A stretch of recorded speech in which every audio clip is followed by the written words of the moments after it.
Somewhere in the ancient city of Jerusalem, beneath a sky thick with stars and the smell of cedar smoke and burning incense, a woman is running. She's not running away from the city, she's running deeper into it, through narrow stone corridors, past sleeping guards and darkened doorways, clutching something against her chest with both arms, something small, something warm, something that must not make a single sound. Behind her, in the royal palace, the screaming has already begun. Soldiers are moving through the halls of the palace of Judah, and they are not searching for enemies of the crown. They are searching for children, royal children, every last one of them. Because the woman who has seized the throne of David has decided that the only way to guarantee her survival is to make absolutely certain that no one else can claim what she has taken. And in this single terrifying night, the entire 400-year legacy of David's royal bloodline, the covenant that God himself had spoken over a shepherd boy with a sling, has been reduced to one crying infant and one woman willing to risk everything to keep that infant alive. What you're about to hear is not a myth. It is not a legend dressed up in dramatic language to make it feel more exciting than it is. It is one of the most carefully documented political rescues in the ancient world. The story of a kingdom brought to the edge of extinction, of an infant hidden inside the very house of God, and of a restoration so carefully planned, so quietly prepared, that when it finally arrived, it arrived like thunder.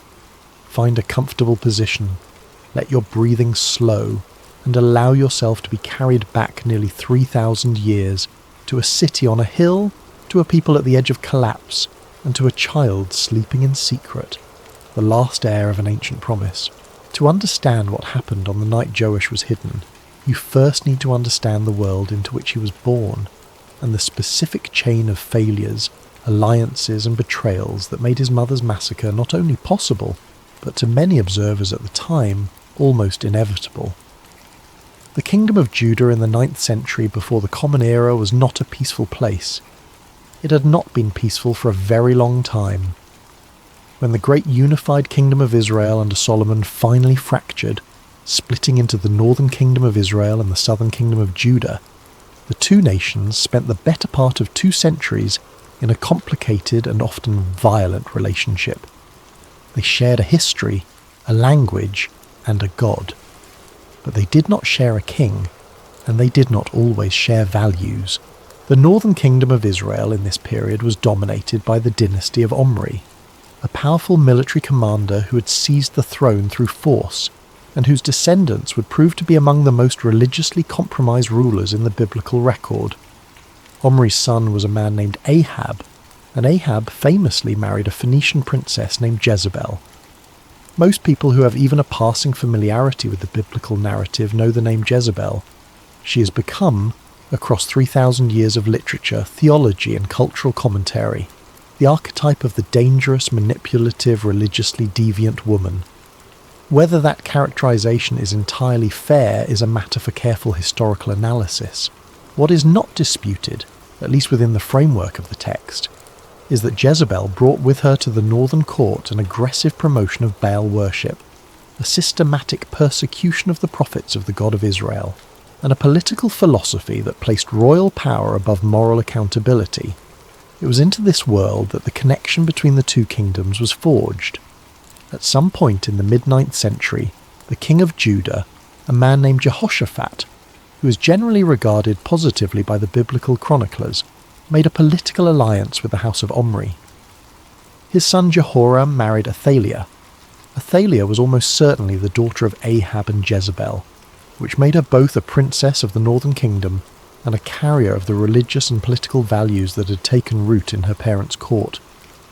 The alliance seemed pragmatic at the time. The two kingdoms had common enemies. A marriage between their royal houses would stabilise the border and create a unified front against external threats.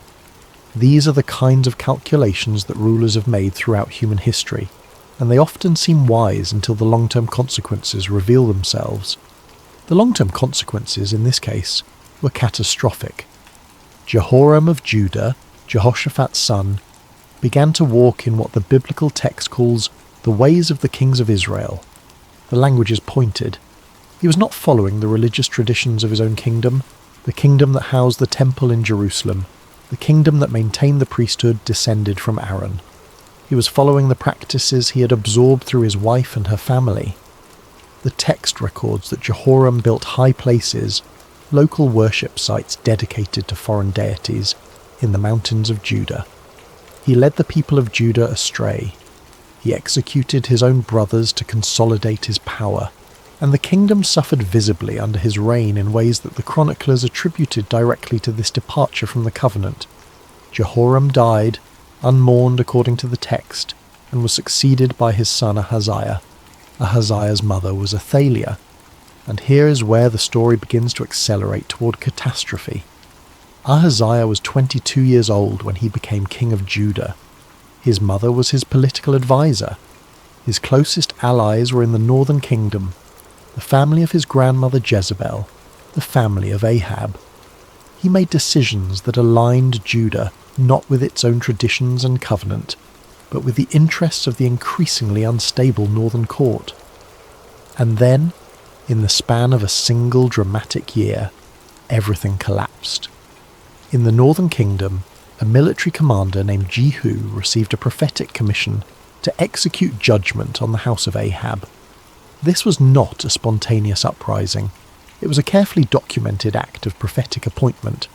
The prophet Elisha sent a messenger to anoint Jehu and charge him specifically with ending the dynasty of Omri. Jehu was a man of decisive and, it must be said, sometimes brutal action. He moved quickly.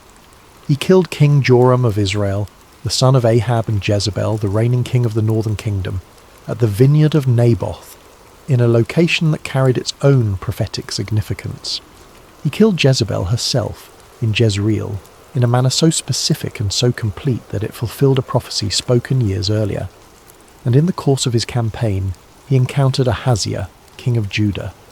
Ahaziah had come north to visit his wounded cousin Joram. He was in the wrong place at the wrong time, allied with the wrong family. Jehu killed him too. Ahaziah had reigned for 1 year.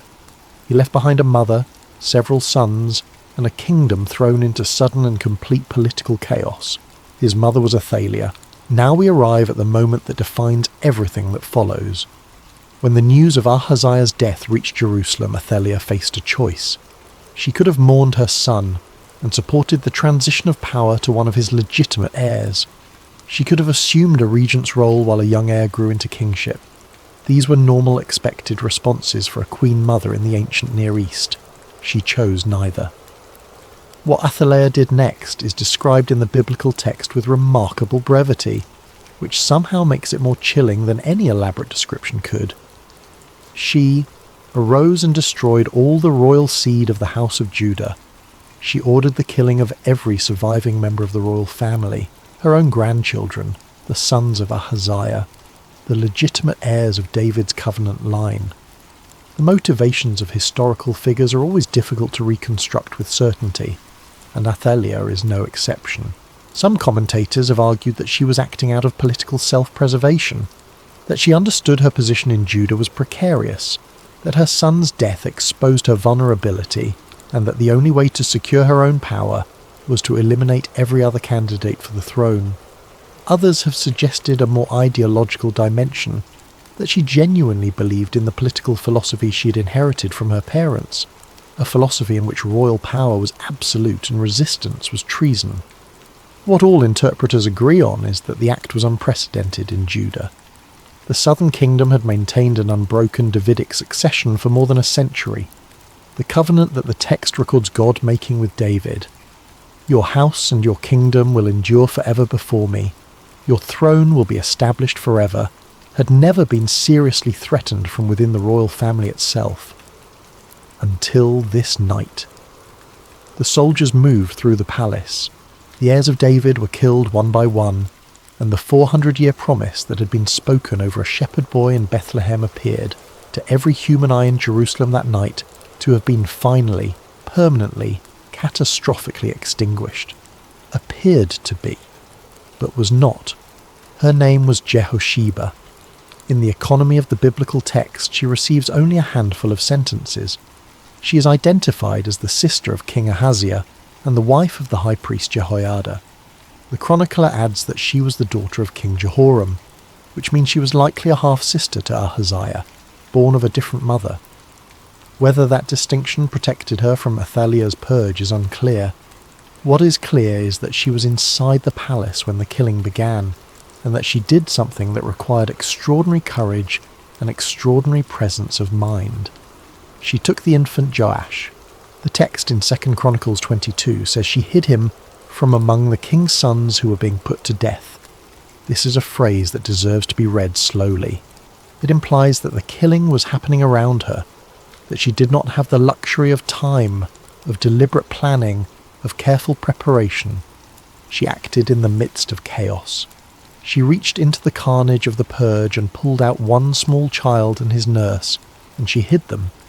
Where she hid them, at least initially, was in a bedchamber, a storage room, somewhere inside the palace complex where the soldiers had already searched, or somewhere they would not think to look. The text does not give us the specific geography of those first terrifying hours. What it gives us is the outcome. The infant was not found. And then, when the immediate danger had passed enough to allow movement, she took him somewhere else. Somewhere that Athaliah would not think to look. Somewhere that even the queen's soldiers might hesitate to enter with swords drawn. She took him to the temple. The temple in Jerusalem in this period was not simply a building. It was the architectural and theological centre of the entire Judean identity. Solomon had built it on the threshing floor of Araunah the Jebusite, on the hill north of the old city of David, and its construction had consumed 7 years and resources gathered from across the ancient Near East.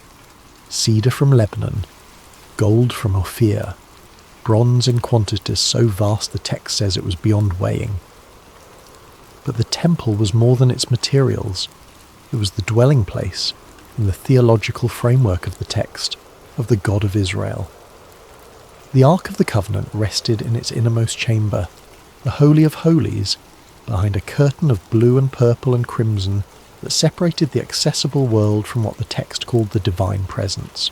The priests and Levites who served in the temple operated on a carefully regulated schedule, maintaining the daily sacrifices, the incense offerings, the lamp that was never allowed to go out. The temple had its own gatekeepers, its own security protocols, its own hierarchical structure of access and service. And it had, in this particular moment of national crisis, one man at its head who would prove to be perhaps the most consequential figure in the entire story, the high priest Jehoiada. Jehoiada was Jehosheba's husband. How long they had been married, how old he was when this crisis unfolded, what his relationship to the royal family had been in the years before. These are details the text does not provide in full. What the text does establish is that Jehoiada was a man of remarkable patience, extraordinary strategic intelligence, and unshakable theological conviction. He was not a man who panicked. He was not a man who acted without thinking. And when his wife arrived at the temple carrying an infant who was, as far as the outside world knew, already dead, Jehoiada made a decision. He would hide the child, he would protect the child, he would raise the child, and he would wait. How long would he wait? As long as necessary. Years, if required, until the moment was right, until the alliances were in place, until the risk of premature action had been replaced by the certainty of coordinated, irreversible change. 6 years, as it turned out. 6 years of extraordinary disciplined silence. The logistics of hiding a living child inside a functioning temple complex for 6 years are worth pausing to consider, because they reveal something important about both the physical layout of the temple and the extraordinary level of trust and coordination that Jehoiada was able to maintain. The temple complex in Jerusalem was not simply a single building. It was a compound, a series of courts, chambers, storerooms, and residences that housed the large number of priests and Levites who rotated through their service schedules on a regular basis. Priests lived on the premises during their periods of service. There were chambers for the storage of temple vessels and provisions. There were quarters for the gatekeepers. There were spaces that the ordinary population of Jerusalem never entered. and would not have reason to investigate. Within this complex, it was theoretically possible for a small child to grow up without ever being seen by anyone who did not already know he was there. Not easily, and not without the active cooperation of everyone within that inner circle, but possible.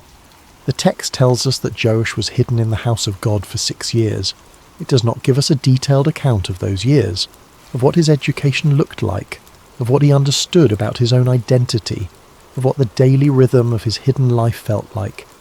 But we can draw some inferences from what we know about priestly education in ancient Judah, and from what Joash's later actions suggest about his formation.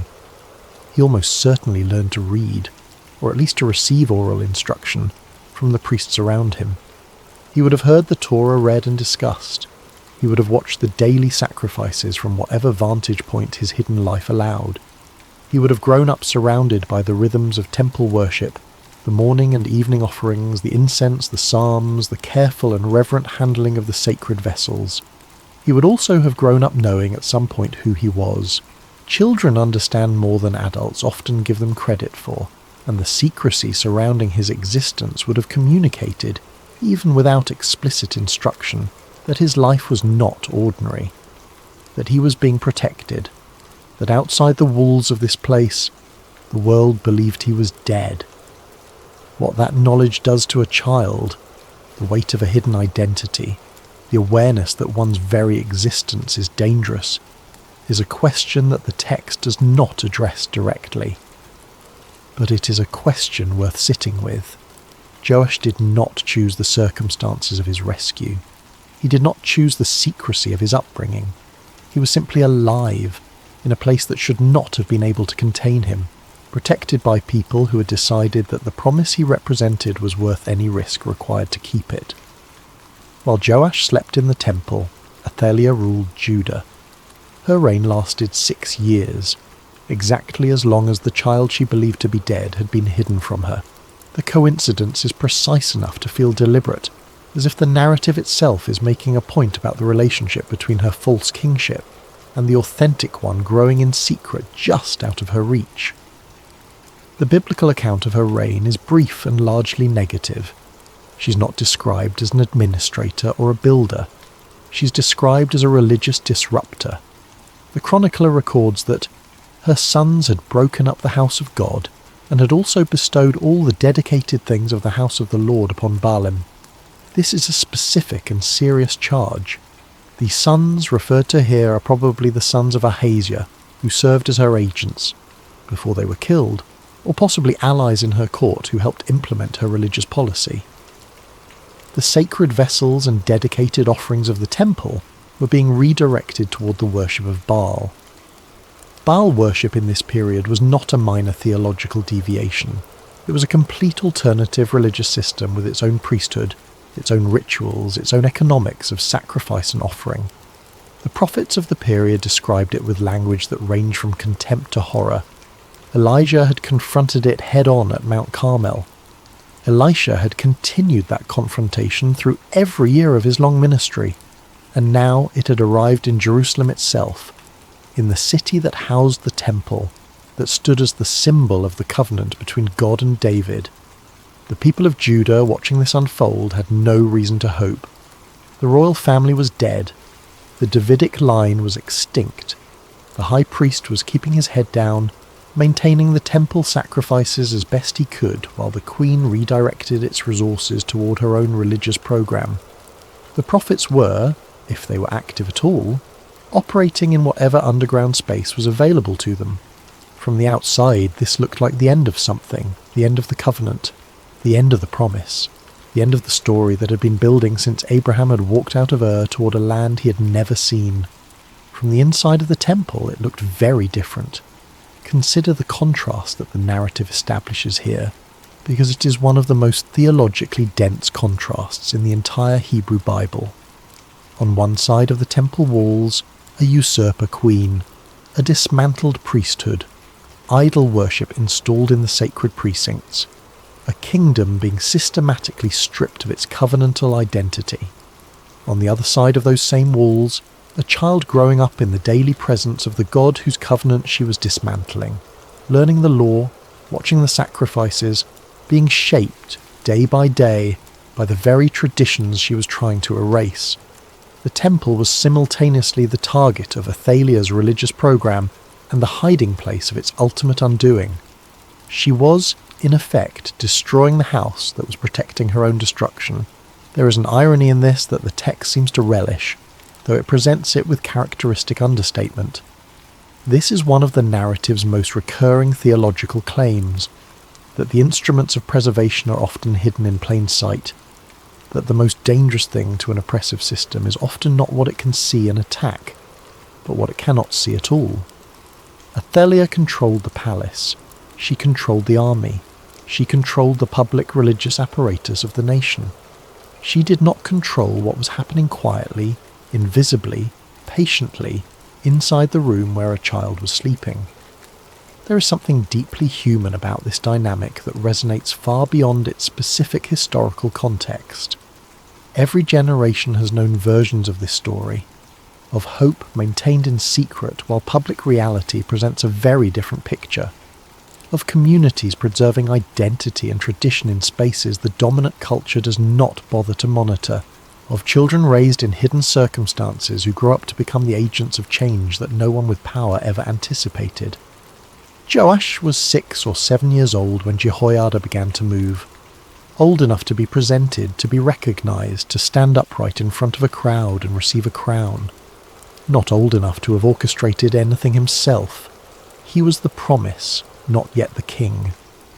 The restoration was not his doing.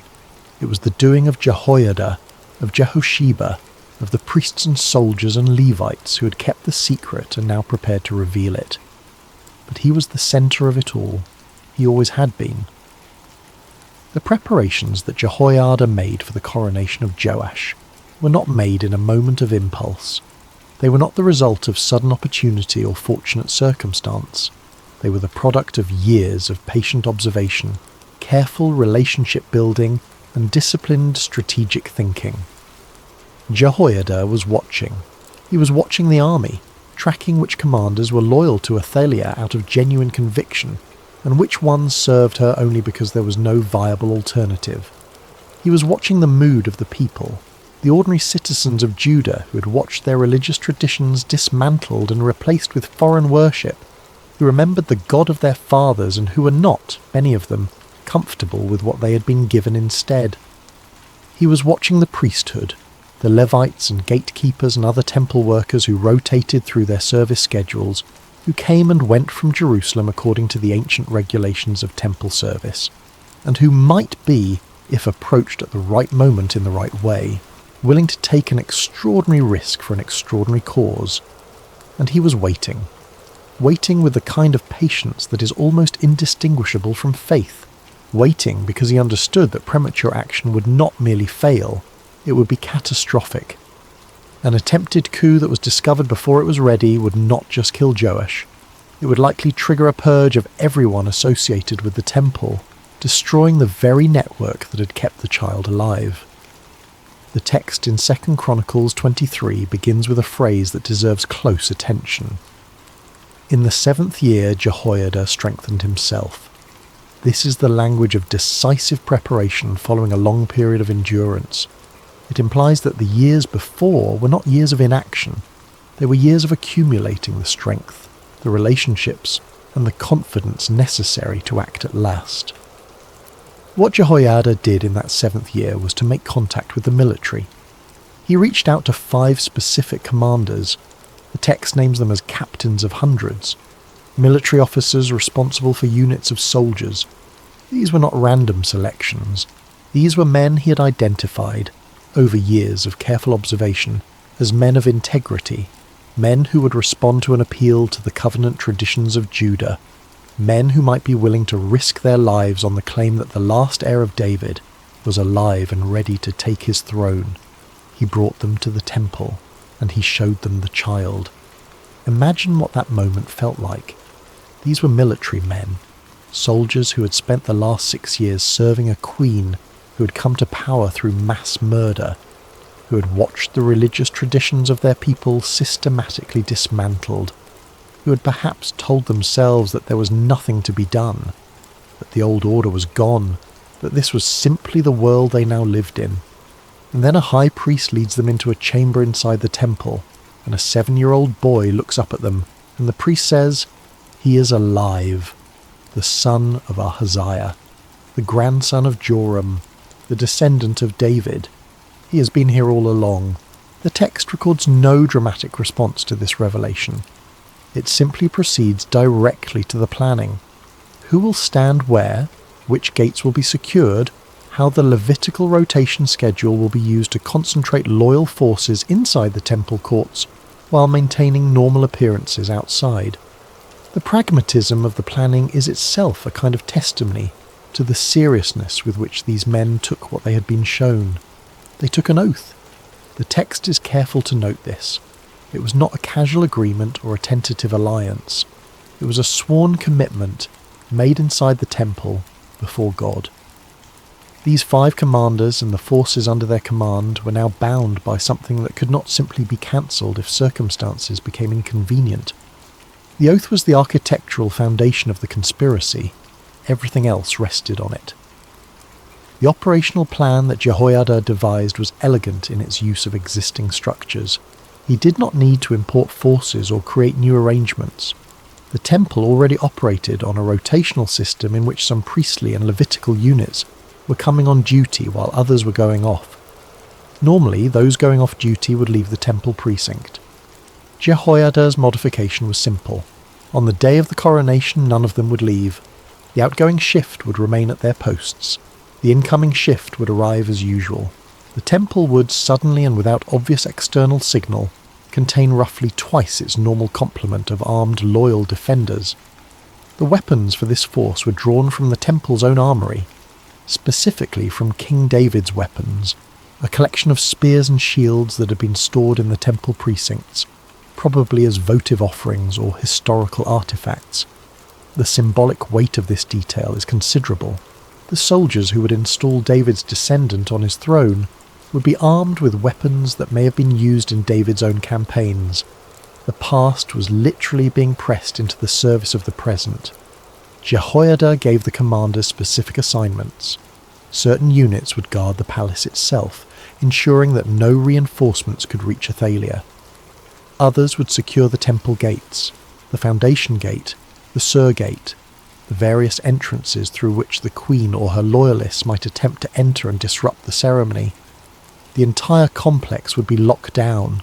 The child would be protected at every point, and the child would be brought forward only when everything was in place, not before. Not until the moment of irreversibility had arrived. This is, among other things, a masterclass in operational security. Jehoiada had kept the secret for 6 years. He was not going to compromise it in the final hours through impatience or carelessness. Every piece had to be positioned before the board was revealed. The day itself arrived like any other day in Jerusalem. The city went about its business. The markets opened. The priests rotated through their temple duties. The guards at the various gates of the city and the temple complex performed their standard routines. Nothing, from the outside, appeared unusual. Inside the temple, the movement was precise and careful. The outgoing shifts did not leave.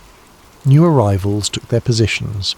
The armory was opened quietly, and weapons that had not been touched in years, perhaps decades, were distributed to hands that had been waiting, with various degrees of patience for exactly this moment.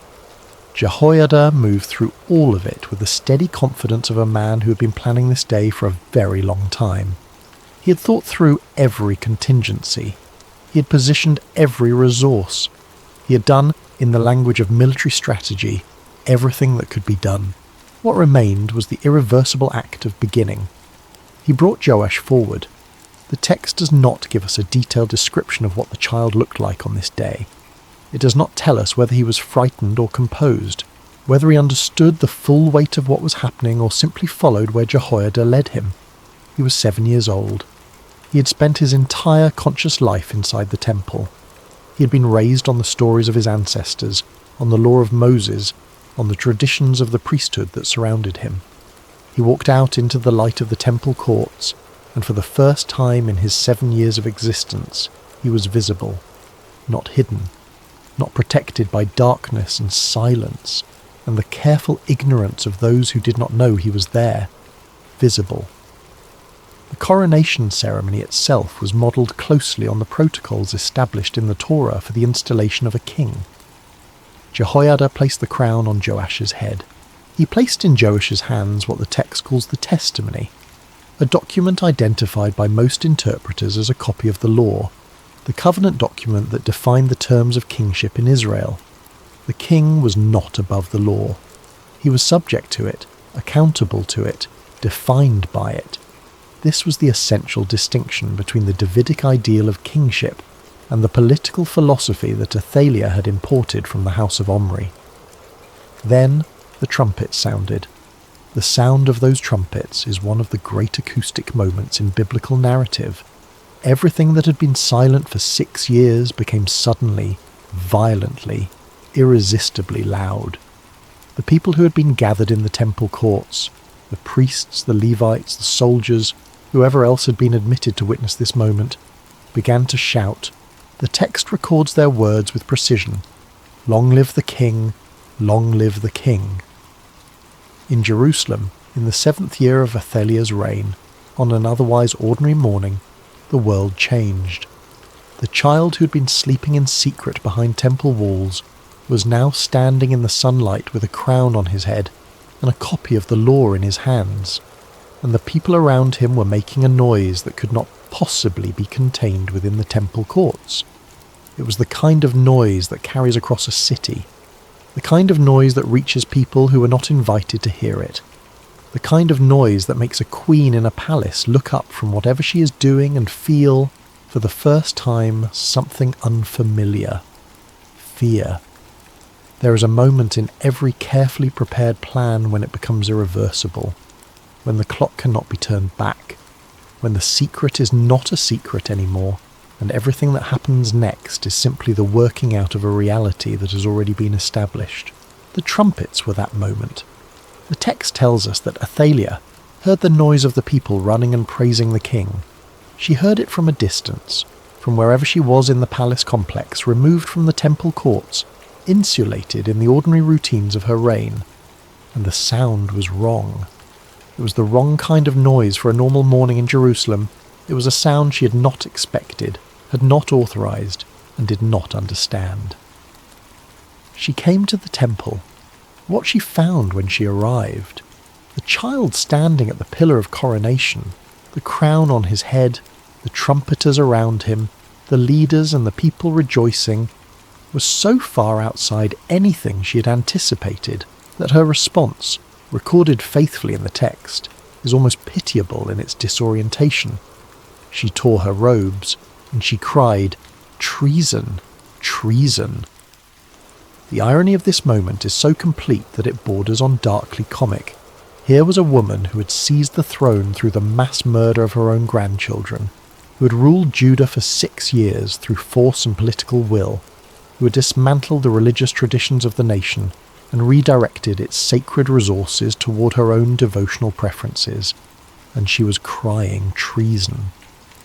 The person standing at the pillar of coronation was the legitimate heir to the throne that she had stolen. The people rejoicing around him were the people whose king he was by right of birth, by covenant, by every principle of legitimate succession that the Judean tradition recognized. She was the usurper.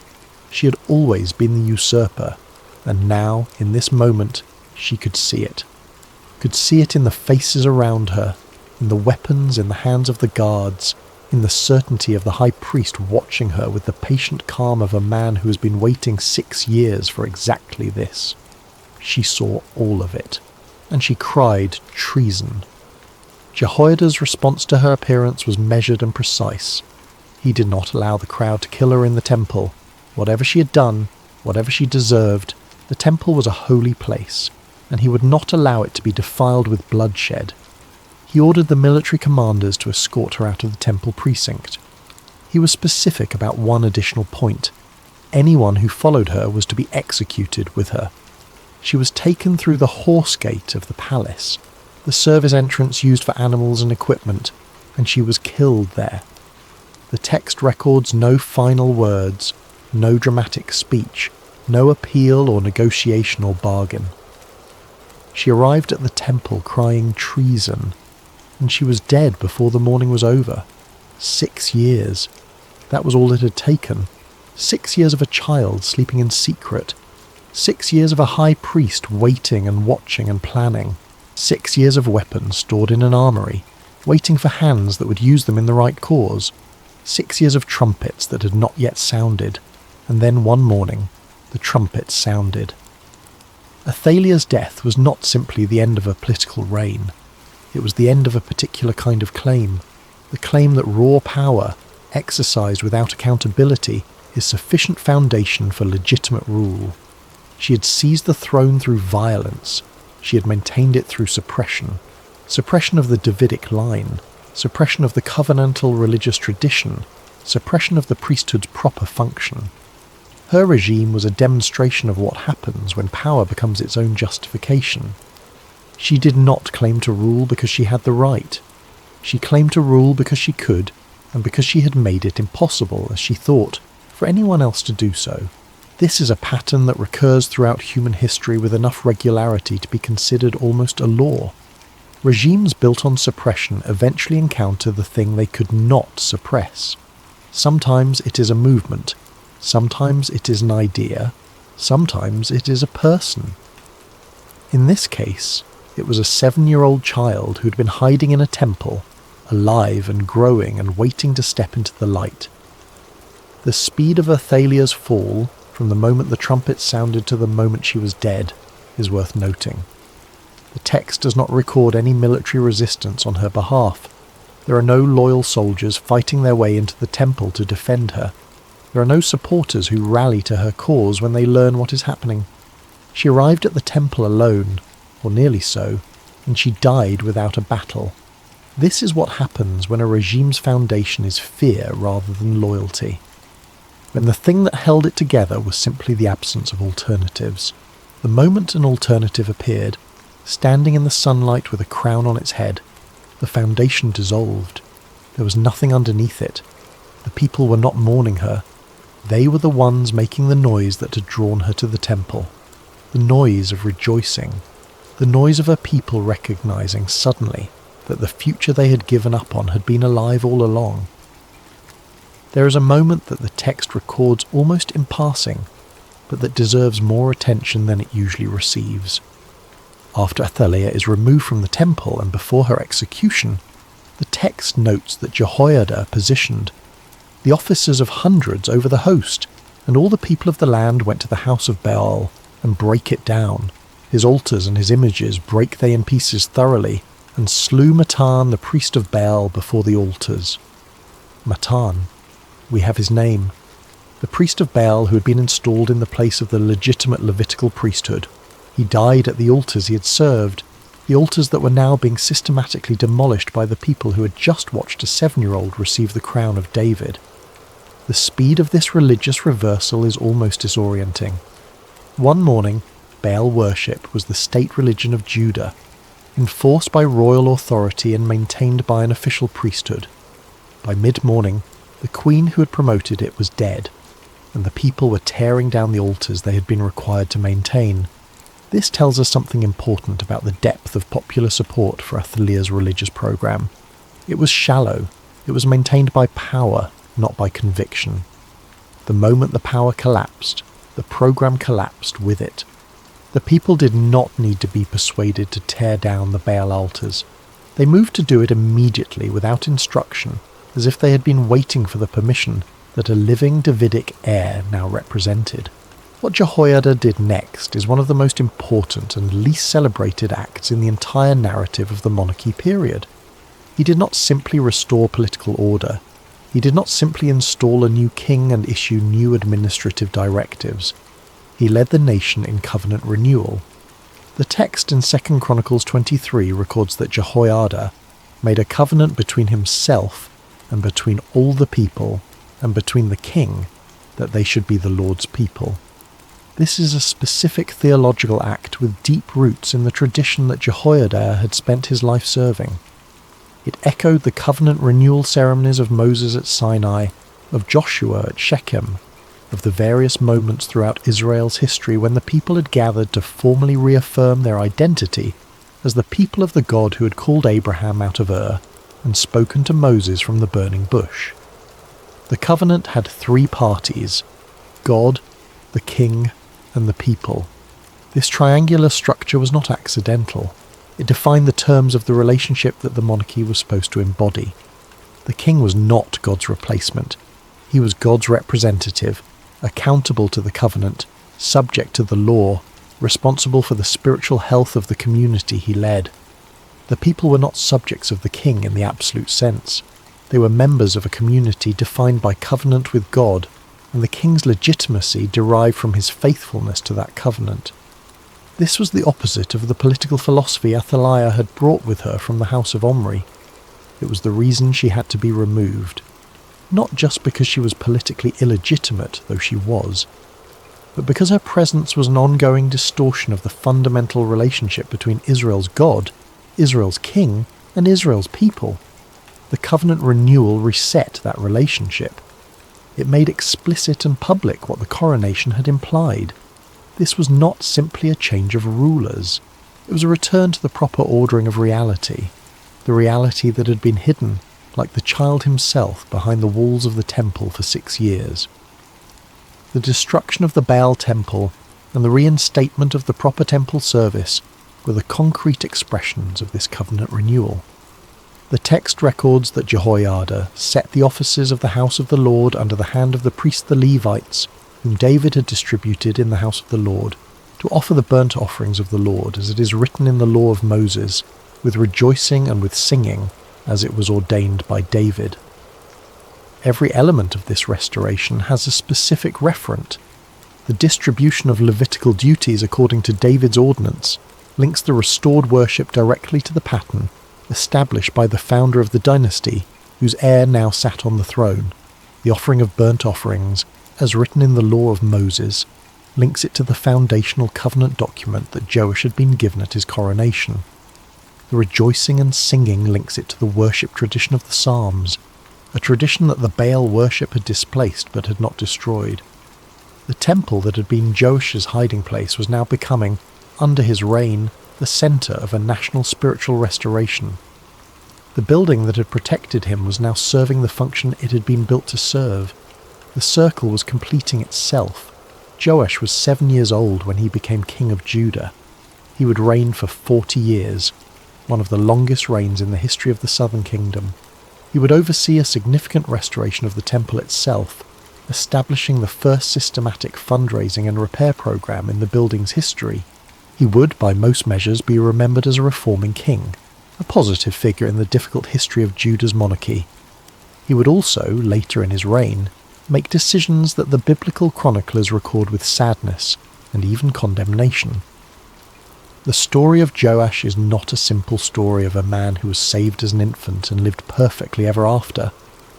The trajectory of his later years, particularly his relationship with the sons of Jehoiada after the high priest's death, contains its own complicated chapters that belong to a different telling. But on this day, in the temple courts, with the crown new on his head and the trumpet still echoing against the stone walls of Jerusalem, he was simply a child stepping out of the shadows and into his inheritance. The text records that all the people of the land rejoiced, and the city was quiet. The city was quiet. After 6 years of Athaliah's reign, after the chaos of the royal massacre, after the disorientation of watching the covenantal traditions of the nation being systematically dismantled, the city was quiet. Not the silence of suppression, not the silence of fear, the silence that comes after great noise, after the noise of trumpets and shouting and the tearing down of altars, when the storm has passed and the air is still and everyone is catching their breath and beginning, slowly, to understand that something has permanently changed. The temple that had hidden Joash for 6 years now became, under his early reign, the focus of his most significant royal project. The text in 2 Kings 12 gives a detailed account of Joash's temple repair program, the establishment of a collection chest at the gate of the temple, the systematic gathering of silver from the people, the engagement of craftsmen to carry out the necessary repairs. The temple had been damaged during Athaliah's reign. The sons of that wicked woman had broken into its sacred precincts and taken its dedicated vessels for Baal worship. The building itself had deteriorated. The repair program was not simply architectural maintenance. It was a statement of values, a declaration of what Joash's reign was for, a way of saying to the people of Judah, the thing that protected me in my most vulnerable years, the thing that stood when everything else fell, deserves to be honoured, maintained, and restored. There is something quietly moving about this. The child who was hidden behind temple walls grows up to dedicate the resources of his kingdom to maintaining those walls. This sanctuary becomes the subject of his royal attention.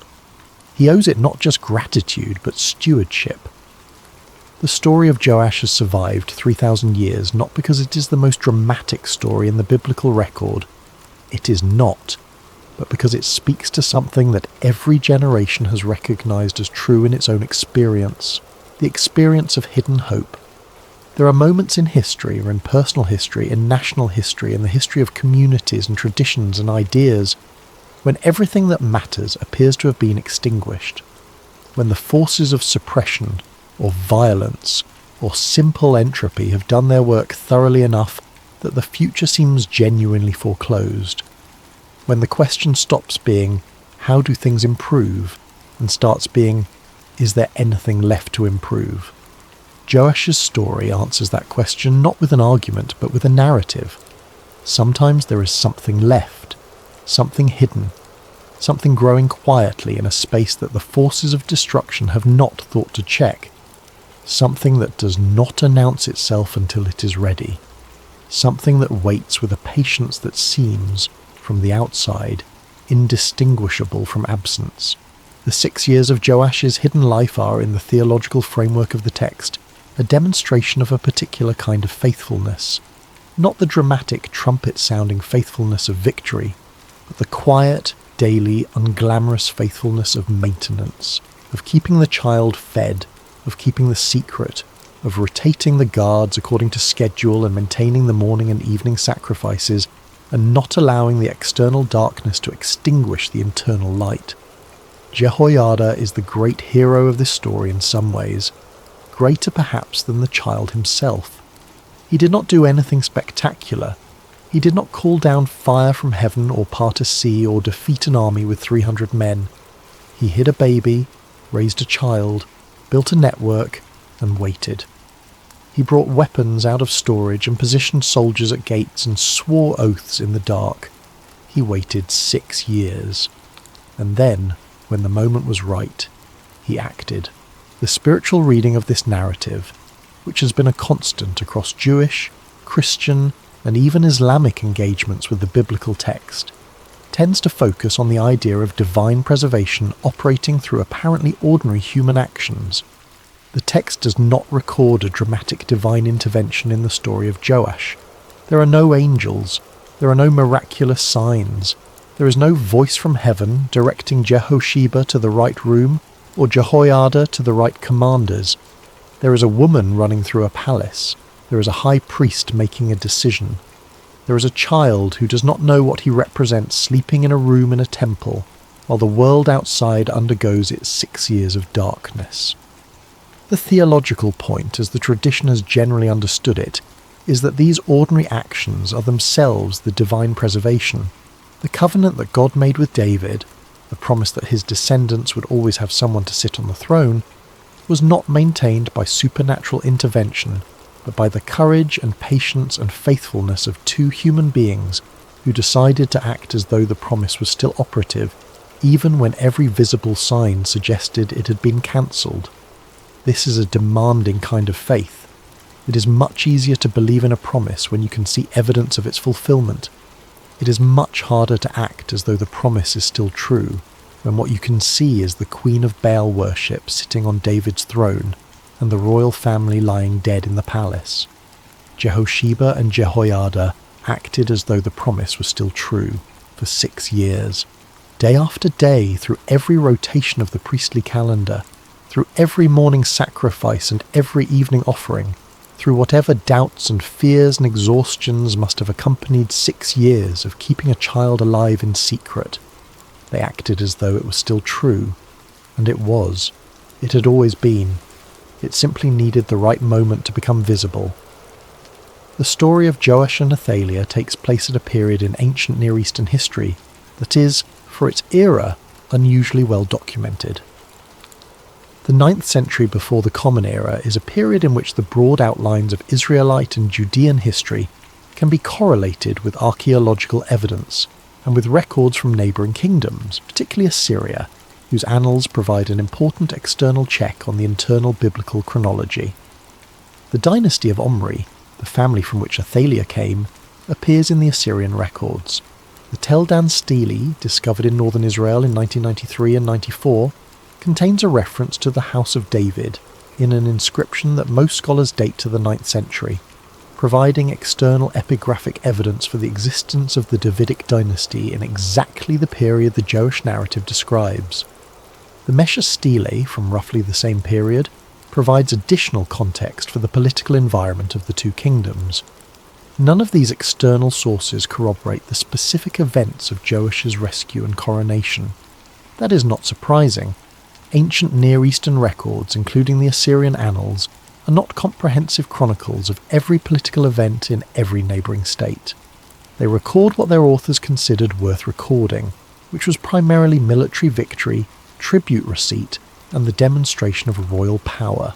What the archaeological record does provide is a richly textured background for the kind of world in which this story takes place.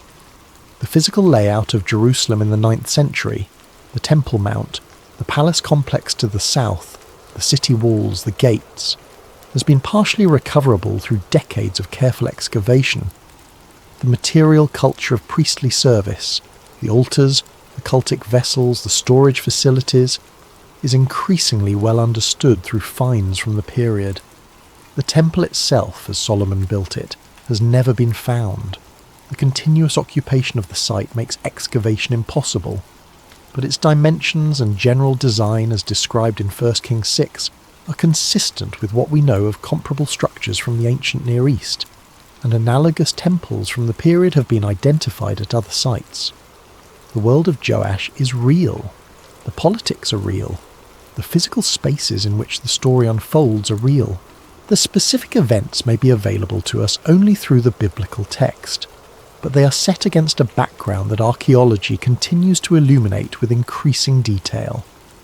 Of all the characters in this narrative, Jehosheba may be the one whose inner life deserves the most extended contemplation.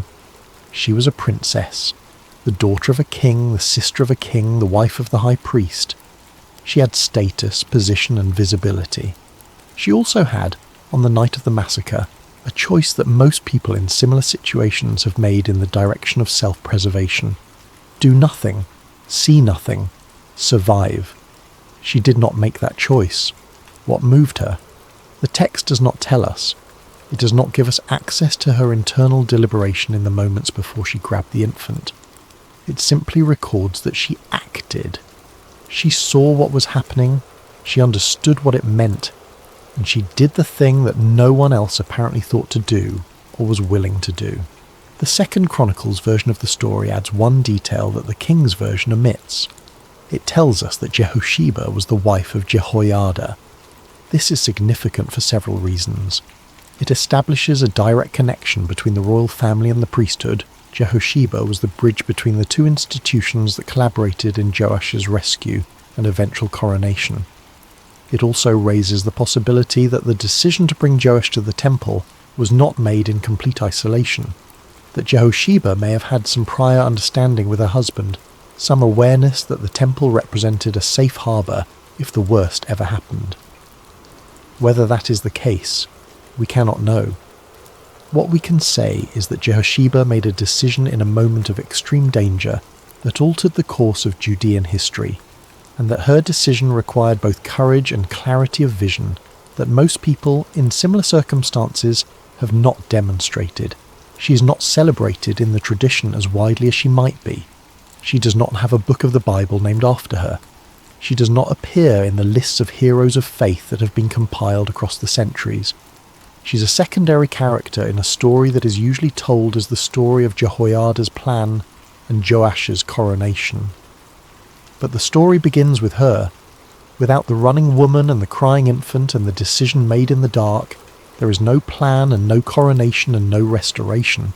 There is only Athaliah ruling unopposed, the covenant apparently broken, the lamp of David extinguished. Jehosheba kept the lamp lit. Jehoiada is one of the most fascinating figures in the entire biblical narrative of the monarchy period, and he is consistently underestimated by readers who focus on the dramatic coronation scene without attending to the 6 years that preceded it. The text of 2 Chronicles records at the end of the Joash narrative that Jehoiada died and they buried him in the city of David among the kings, because he had done good in Israel, both toward God and toward his house. To be buried among the kings, in the royal tombs, was an honour given to almost no one outside the actual royal family.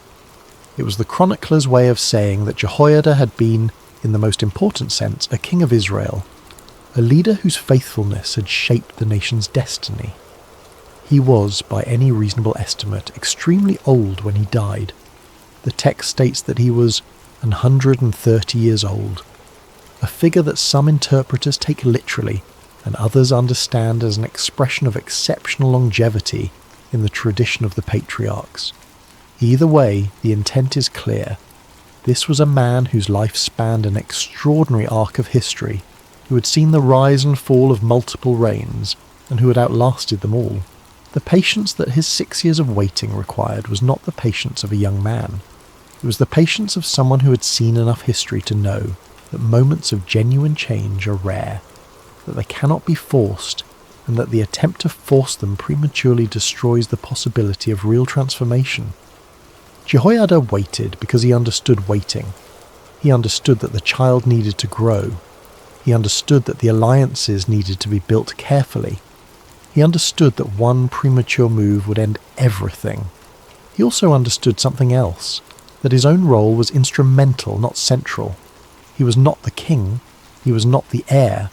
He was the priest, the guardian, the preparer, the one who would step back when the time came and let the legitimate authority be seen and recognized. This is a kind of leadership that is rare in any era, and it deserves recognition. What do we make of the child himself? He was innocent of everything that was done in his name during those 6 years. He did not choose to be born a prince. He did not choose to be hidden. He did not choose to be the focal point of a conspiracy that risked the lives of dozens of people who knew his secret. He simply was, alive when everyone believed him dead, growing, when the world outside thought the line had ended. His coronation was not an achievement. It was a revelation. The crown was placed on his head not because he had earned it, but because it had always been his, because he was who he was, and who he was had been waiting 6 years for the moment when it could be publicly known. There is something in this that resonates with every story of an identity claimed after years of concealment. The person who steps out of hiding and says, in effect, "I was here all along. You thought I was gone. I was not gone." Joash's later history is mixed, as is the history of almost every human being who is handed an extraordinary inheritance before they are old enough to fully understand its weight. He did good things, he also made mistakes. He carried the crown with varying degrees of grace. But in the moment of his coronation, in the temple courts with the trumpets sounding and the people shouting, "Long live the king," he was simply the fulfillment of something that had been promised long before his birth, something that had been threatened by forces larger than any one person, and something that had survived, barely, quietly, stubbornly, impossibly, because 2 people had decided it was worth protecting. The sun is beginning to set over Jerusalem. The city is different than it was this morning, quieter, in the way that things are quiet after great change. Not the silence of absence, but the silence of settling, of a world that has rearranged itself around a new centre of gravity and is still adjusting to the adjustment. Somewhere in the palace, a 7-year-old boy is being dressed for sleep by servants who, this time yesterday, believed he did not exist. He has worn a crown for the first time today. He has heard his own name spoken in public for the first time. He has seen the faces of the people who are now, officially, irrevocably, and forever his, until he dies or fails them, whichever comes first. He does not yet know the weight of what he carries. He is 7 years old. He knows the temple and the priests and the smell of incense and the sound of the morning and evening prayers. He knows Jehoiada's voice and Jehosheba's hands. He knows what it is to live in a small room and be told, over and over, that the world is larger than what he can see. Today he saw it. The world outside the temple walls. The city on the hill, the faces of the crowd, the trumpets and the shouting, and the terrible sight of a woman tearing her robes and screaming a word that he is still, perhaps, trying to understand. Tomorrow he will begin the long work of being king. It will take years, all the years of his life with varying degrees of success. There will be days when he remembers what Jehoiada taught him and acts accordingly. There will be days when he forgets. But tonight, he is simply a child who survived something that should have killed him, a child who was hidden and found and crowned and is now, finally, allowed to simply be.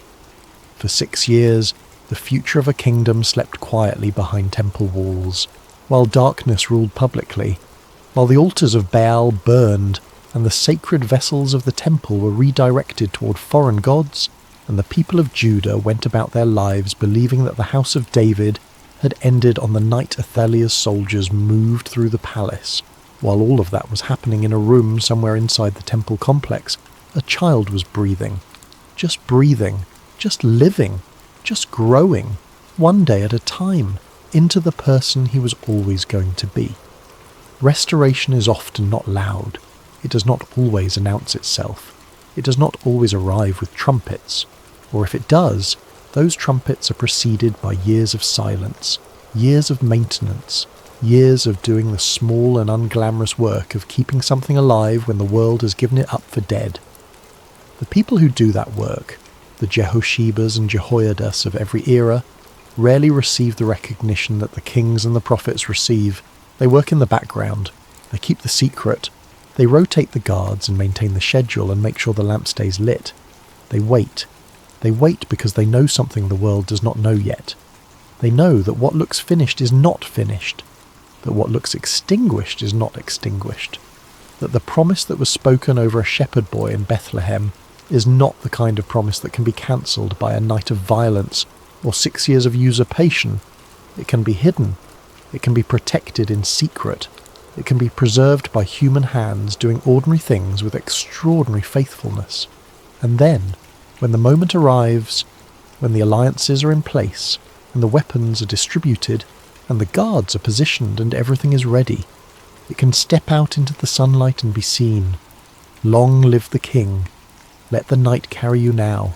Let the image of that temple settle in your mind. The stone walls cool in the night air, the lamps burning as they have burned every night for 40 years, the smell of cedar and incense that has soaked into the very walls of the place. Somewhere in those walls, for 6 years, a child slept, the last of his line.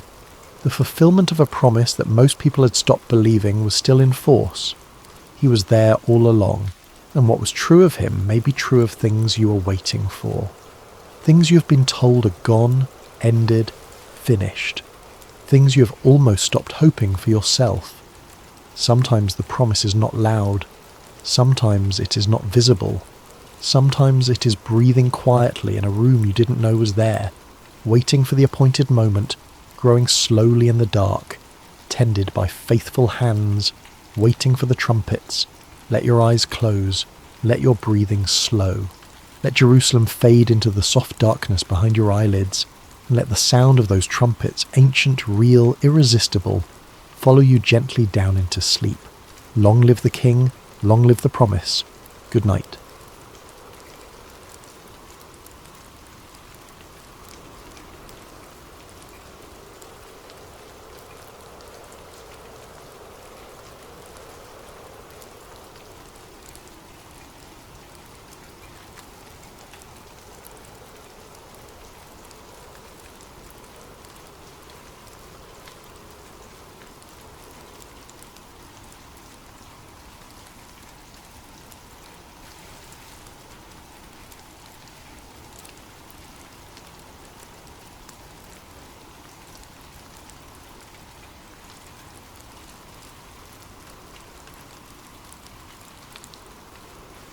There is a kind of faith that does not announce itself. It does not stand at rooftops and declare its presence to the crowds. It does not demand signs or wait for the dramatic fulfillment of a promised blessing before it begins to act. It does not require certainty or guarantee or visible evidence that what it is doing will ever matter. It simply moves, quietly, in the direction of what is good, what is generous, and what honours something larger than itself. And in that quietness, without any awareness that history is watching, it sets in motion forces that will reshape everything. Ancient Israel was a land accustomed to the dramatic. Its people had witnessed plagues fall upon their enemies. They had watched a sea pull apart like a curtain drawn back by invisible hands. They had eaten bread that appeared each morning on the desert ground and did not understand where it came from. They had seen fire descend on altars drenched in water and consume not just the wood and the animal laid upon it, but the very stones beneath. This was a people whose entire national identity was built on the premise that the God they served was capable of intervening in history in ways that shattered every expectation. But by the time the events of this story unfold, something had shifted. The northern kingdom of Israel had splintered away from its southern counterpart generations earlier, and the long, slow erosion of faithfulness had begun. Kings rose and fell, most of them leading their people further from the practices and the consciousness that had once made the nation extraordinary.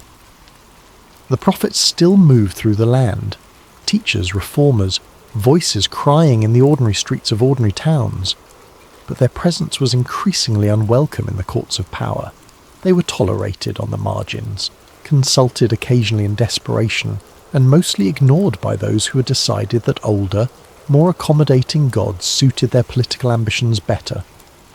Into this landscape walked Elisha, the son of Shaphat, the successor of the great prophet Elijah. He was not the kind of man who drew attention through dramatic self-presentation. He wore no crown. He commanded no army. He had no political alliance that made him useful to anyone in the rooms where decisions were made. What he had was a presence, a quality of consciousness that those with eyes to see recognized immediately, not because he announced it, but because it was simply there, the way warmth is present in a room before you can name the source. He travelled. This was what prophets did. They moved through the land, teaching in the towns, offering counsel where it was wanted, carrying with them whatever it was that set them apart from ordinary men. And it was on one of these travels that his road took him through a town called Shunem, a small place in the territory of Issachar, sitting in the fertile valley of Jezreel, where the grain grew well and the land had always been generous to those who worked it. And in Shunem there lived a woman. She's never named in the text. Not once, across the entire account of what happens to her, does anyone refer to her by name. She's identified only by where she lives and by what she does, which is perhaps more significant than any name could have been. She is identified by her actions, and her actions tell us everything we need to know. The text calls her a great woman, and this word in the Hebrew carries layers of meaning that a simple translation cannot fully capture. It suggests wealth, certainly. The narrative makes clear that her household is prosperous, that her husband is a man of means, that she has servants and resources at her disposal, but the word also carries connotations of significance, of weight, of a person whose presence in a community is felt in ways that go beyond material circumstances. She was great in the sense that she occupied meaningful space in the life of those around her. She was a person who mattered, and she was perceptive. This is perhaps the quality the narrator most wants us to understand about her, because it is the quality that sets everything in motion. On the day that Elisha passed through Shunem for the first time, she saw him. Not merely noticed him, saw him. She looked at this travelling teacher and perceived something about him that others might have missed entirely. She recognised, without being told, without any introduction or credential or formal announcement, that this man was set apart in some way, that the thing she sensed in his presence was not ordinary. She called him a holy man of God, and this was her own private assessment, formed in the moment of encounter, requiring no external confirmation. This is a remarkable detail.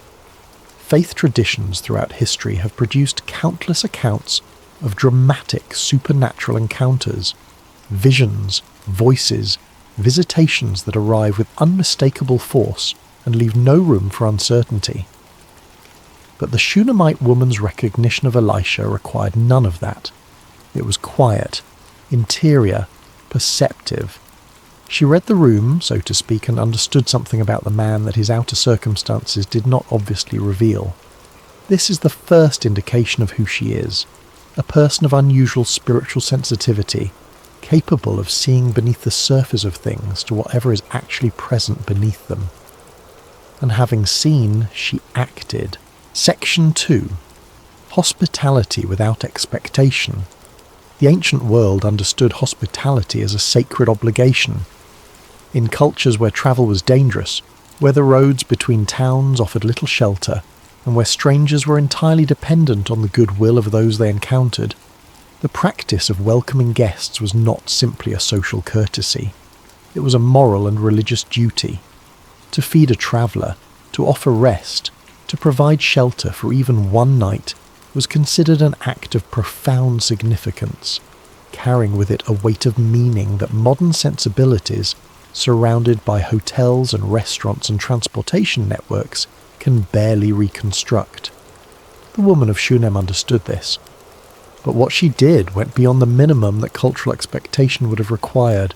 The text says that she urged him, that word suggesting not a casual offer but an insistence, a pressing, a genuine desire to provide rather than merely to fulfill an obligation. Elisha was passing through her town and she stopped him. She brought him into her home, she fed him. And from that first encounter forward, whenever his travels brought him through Shunem, he stopped there to eat. A rhythm was established, a pattern. Something that might have been easy to overlook in the accounting of dramatic events was quietly developing in this ordinary town between this unnamed woman and this travelling prophet, a relationship built on consistent, unrequested generosity. But she wanted to do more. At some point she went to her husband with a proposal. This detail matters. She did not act alone. She spoke to her husband, presented her reasoning, sought his agreement. The text gives us her words, and they are striking in their practical clarity. She told him that she had perceived, that word of spiritual seeing again, that this man who passed by them regularly was holy, a man of God, and therefore she proposed that they should build him a room, not just offer him a meal when he happened to be passing, a permanent place, a physical structure dedicated to his use whenever his journeys brought him through Shunem. The room she proposed was small but complete. A bed, so he could sleep in comfort. A table, so he could work or eat. A lamp, so he could read or write in the evening hours. A chair, so he could sit without standing. These 4 things, bed, table, lamp, chair, are enumerated in the text with a specificity that feels almost domestic in its attention to detail. This woman was not thinking in grand gestures. She was thinking about what a man would actually need. What would make his rest genuine rest? What would make his study productive? What would make his time in their home something more than merely adequate? She thought about this carefully. She planned it. She convinced her husband, and then they built it. There is something important to notice here, and it is this.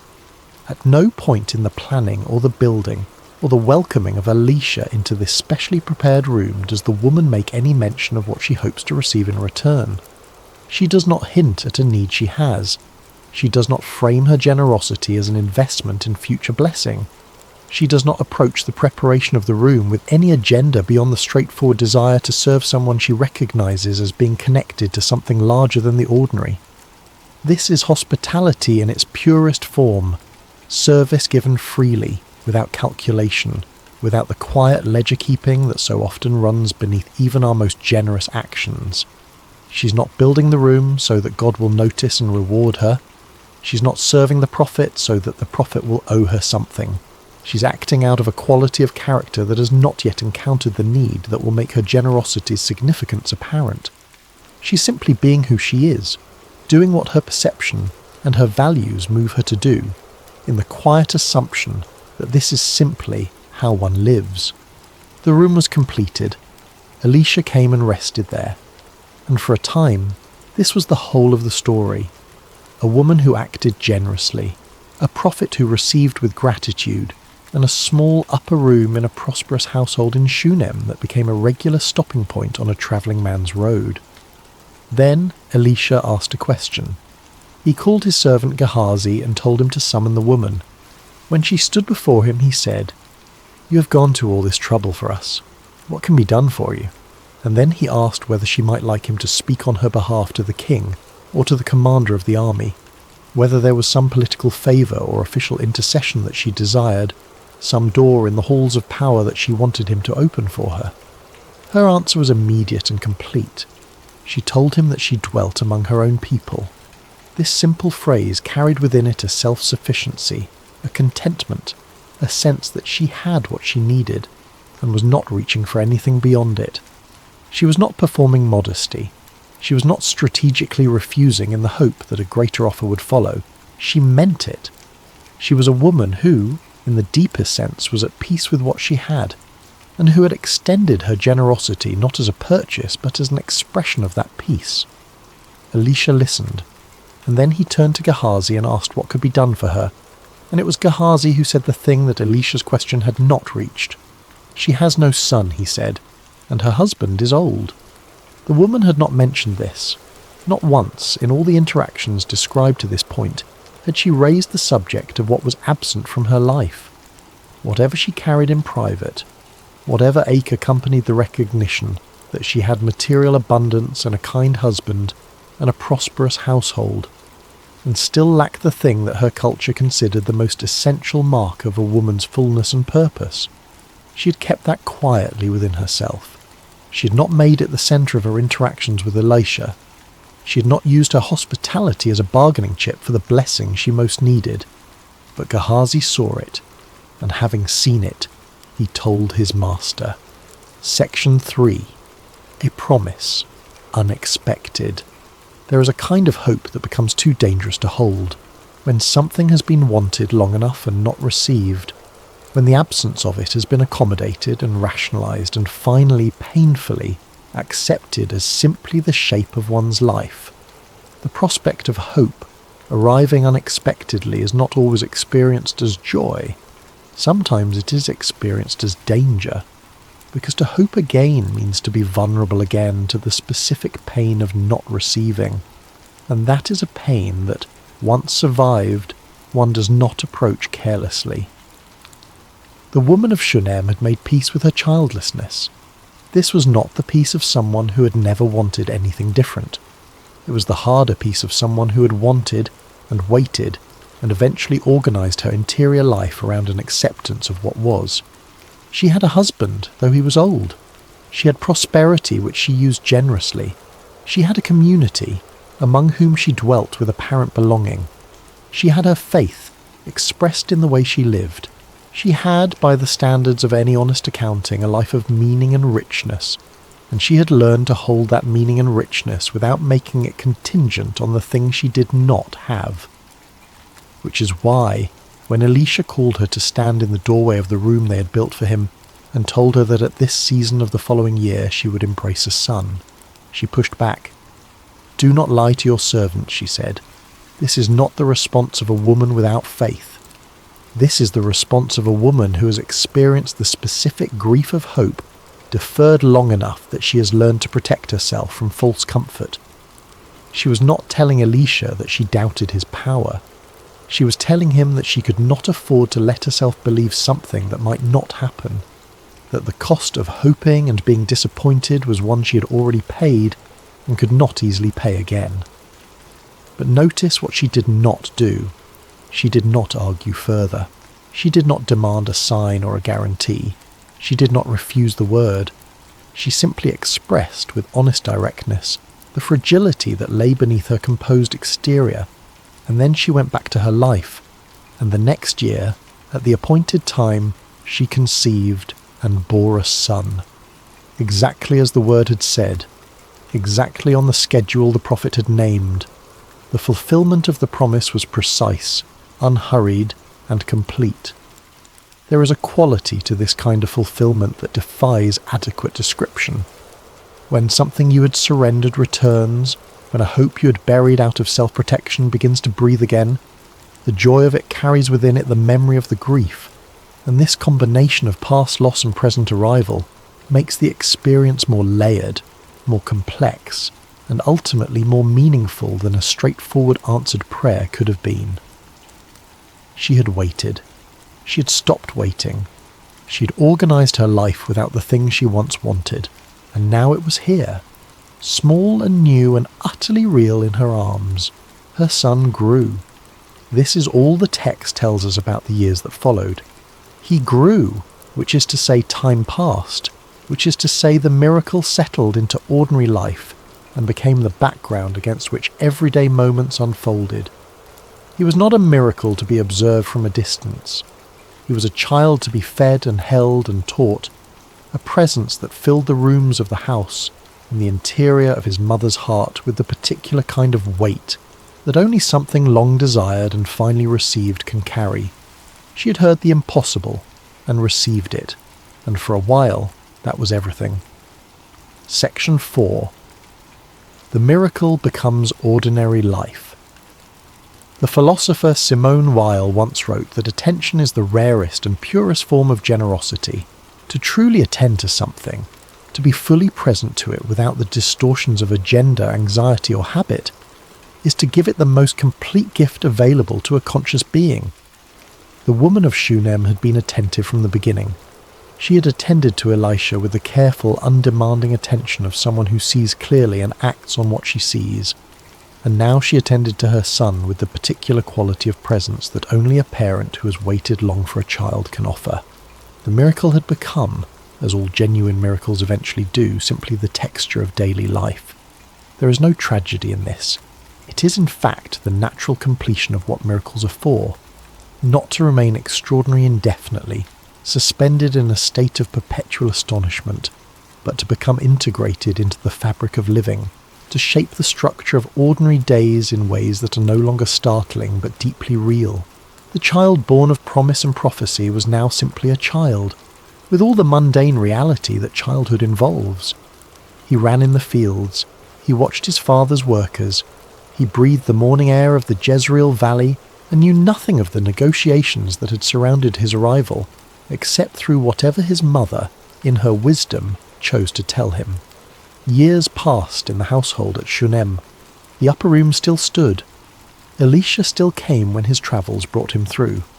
The relationship between the prophet and the woman who had prepared a place for him continued in the quiet rhythm that hospitality had established, and beneath it all, the consciousness that had animated her original generosity, the attentiveness, the perception, the capacity to see what was present and respond to it without calculation, remained the dominant quality of her character. She did not know what was coming. None of them did. The fields were warm in the season of harvest. The workers moved through the grain with the efficient precision of people who have done this work many times before, their bodies carrying the knowledge that seasons of labour had written into muscle and movement. The child was there, among his father and the reapers, present in the way that children are present in working fields, alert, curious, moving between the adults with the easy freedom of someone who belongs to the landscape. And then something happened. The child reached up toward his father and said, "My head, my head." 2 words repeated, pain that does not have more language than its own announcement. The child's body registering something wrong with the only vocabulary available to it, the name of the place where the wrong was happening. His father said to his servant, "Carry him to his mother. This is a detail worth holding." The father's response was not alarm, not panic, not the immediate recognition that something catastrophic was occurring. He sent the child to his mother, which suggests that whatever the father understood in that moment, it was not yet translated as emergency. It was something that could be addressed by bringing the child indoors, by maternal care, by the remedies that a household applied to the ordinary sufferings of children. The servant carried him to his mother. She took him and held him on her knees, and he sat there through the morning hours, the pain behind his eyes or inside his skull unrelenting. And sometime around midday the child died, in her arms, in the house built on the miracle of his own arrival, in the arms of the woman who had been told by a prophet, at the doorway of a room she had built as an act of pure generosity, that she would embrace a son. Section 5. Sudden Tragedy.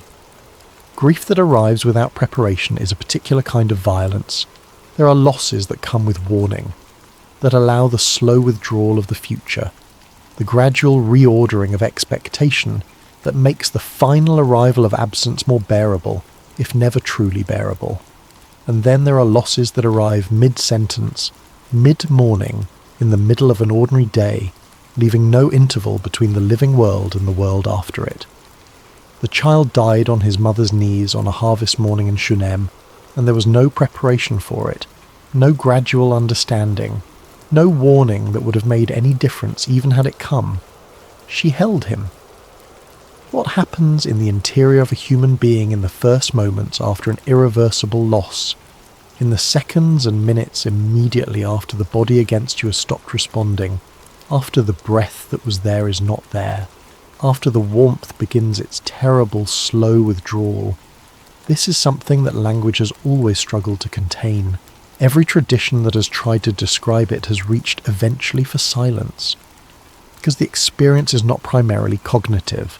It does not consist of thoughts. It consists of the body's refusal to accept what the body itself is already registering as true. The woman of Shunem held her son, and then she did something extraordinary.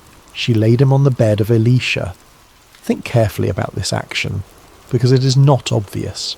It is not what grief typically produces. Grief typically produces crying out, or collapse, or the desperate search for someone to tell, for the comfort of shared horror, for the relief of not being alone with the unbearable. What this woman did instead was carry the body of her dead child upstairs and place it on the bed that she and her husband had built for a prophet, and then close the door. She closed the door. She left the child in that room, in the place most associated in her household with the presence of the one who had spoken the impossible word that began all of this, and she went downstairs and she did the next thing. She told her husband to send her one of the servants and one of the donkeys so that she could go to the man of God. Quickly, she said, and return. Her husband asked why she was going. It was not a feast day, not a Sabbath, the occasions when such visits were customary, and she answered with 3 words that are among the most remarkable words in the entire text. It is well. 3 words. In the Hebrew, fewer even than that, an expression meaning peace, wholeness, things being as they should be. She spoke the word of peace into a moment that contained no peace. She answered her husband's question with a declaration that was not a description of the moment's reality, but an affirmation of something she had decided to believe before the evidence appeared. This is not denial. This is not the hollow cheerfulness of someone too frightened to face what has happened. She knew what had happened. She was the one who had held him as he died. She knew the weight of the child laid on Elisha's bed. She knew exactly how nothing was well in any ordinary sense of the word. What she meant, what her "it" is well communicated, was something closer to, I have not yet said the last word about this. I have a place to go and a person to reach, and I have not yet done either of those things. And until I have done them, I am not willing to call this finished. She saddled the donkey and told her servant to drive fast and not to slow down unless she told him to, and she rode toward Mount Carmel, toward wherever Elisha was, with an urgency that the servant could feel in the pace she demanded and the silence she maintained. She was going to the source of the word that had given her the child, and she was going with the child's death carried in her chest like an accusation and a plea simultaneously. The grief of the thing taken and the demand of the thing promised, held together in a faith that refused to separate them. Section 6. Radical faith under pressure. The distance from Shunem to Mount Carmel was not inconsiderable. Mount Carmel rises from the coastal plain in the northwest of the land, a ridge of limestone and limestone forest that the ancient Israelites had long associated with the presence of the divine. Elijah had stood there before 450 prophets of Baal and called down fire on a drenched altar. The mountain had a reputation as a place of encounter, a high place in both the geographical and the spiritual sense, somewhere that the distance between the ordinary world and whatever lay beyond it was felt to be thinner than usual. It was toward this place that the woman of Shunem directed her servant and her donkey, and she drove them at a pace that communicated everything about her state of mind, while her words communicated almost nothing. She had said it is well. She was not saying it again. She was riding. Elisha saw her coming from a distance. This detail is significant. It means he was watching, which means that somewhere in his consciousness, the man of God was already attuned to the approach of something that required his attention. He told Gehazi to run and meet her and ask whether she was well, whether her husband was well, whether the child was well. And she told Gehazi, "It is well." She said it again. The same 3 words to Gehazi that she had said to her husband, but notice that she said them to Gehazi and kept moving. She did not slow down for Gehazi. She did not stop to explain herself. She passed through Gehazi's question, the way someone in genuine crisis passes through well-meaning but insufficient responses, acknowledging the presence of the question, refusing to be derailed by it, continuing toward the only destination that mattered. She reached Elisha, and when she reached him, she fell at his feet. This physical gesture is the first indication in the text that the composure she had maintained, the "it is well," the steady riding, the refusal to explain herself to anyone not in a position to do anything, was a discipline being held over something that was anything but composed. She fell at his feet, which is the posture of someone who has arrived at the only place that might contain an answer, and who is no longer able to maintain the uprightness that the journey required. Gehazi moved to push her away, as servants do when they perceive someone threatening the propriety of an encounter. Elisha stopped him. He said, "Let her alone, for her soul is in bitter distress within her, and the Lord has hidden it from me and has not told me." This is a moment of unusual honesty in a prophetic narrative. Elisha acknowledged that he did not know. Whatever spiritual perception he possessed, it had not informed him of what this woman was carrying. He was operating in this moment without advanced knowledge, responding to her arrival and her posture rather than to information received in a prophetic way. And her first words to him were the honest, unadorned statement of her grief. "Did I ask for a son?" she said. "Did I not say, 'Do not deceive me'?" This is lament. This is the ancient form of grief prayer that runs throughout the Hebrew Scriptures. The prayer that does not perform contentment it does not feel, that does not dress its pain in the language of acceptance before the acceptance has been earned, that goes directly to the source of its suffering with the rawness of authentic feeling. She was not telling Elisha that she had lost faith. She was telling him that the gift she had not asked for had been given and then removed, and that this sequence of events felt like a particular kind of cruelty that she had not protected herself against because she had not been warned that protection might be needed. She had said, "Do not deceive me," when the promise was first made. She was saying it again now in a different key, not as skepticism about what was possible, but as grief about what had happened. And having said it, she waited. Section 7. The urgent journey and what it reveals. Before we follow Elisha back towards Shunem, it is worth pausing on the journey that brought this woman to his feet. She had held a dead child in her arms. She had carried him upstairs and laid him in a prophet's room and closed the door, an act that contained within it a kind of hope so fragile and so fierce simultaneously that it barely had a name. She had told her husband everything was well. She had told Gehazi everything was well. She had maintained for the entire duration of the ride from Shunem to Mount Carmel a surface of composure that revealed nothing of what she was carrying. This is not a simple thing to do. Human beings under the weight of acute grief tend toward one of 2 responses: collapse inward or cry outward. The collapse inward is the withdrawal into a private devastation so total that external reality barely registers. The cry outward is the need to speak the thing, to share it, to distribute the unbearable weight across more than one person's consciousness. Both of these are natural. Both of these are understandable. Both of these are, in their different ways, attempts to make the grief more survivable by changing its shape. The woman of Shunem did neither. She held the grief in silence and she rode. She maintained the composure not because she was disconnected from what had happened. She was entirely connected to it, as the collapse at Elisha's feet would make clear, but because she had made a decision, in the first moments after the child died, about what to do with the grief rather than simply how to feel it.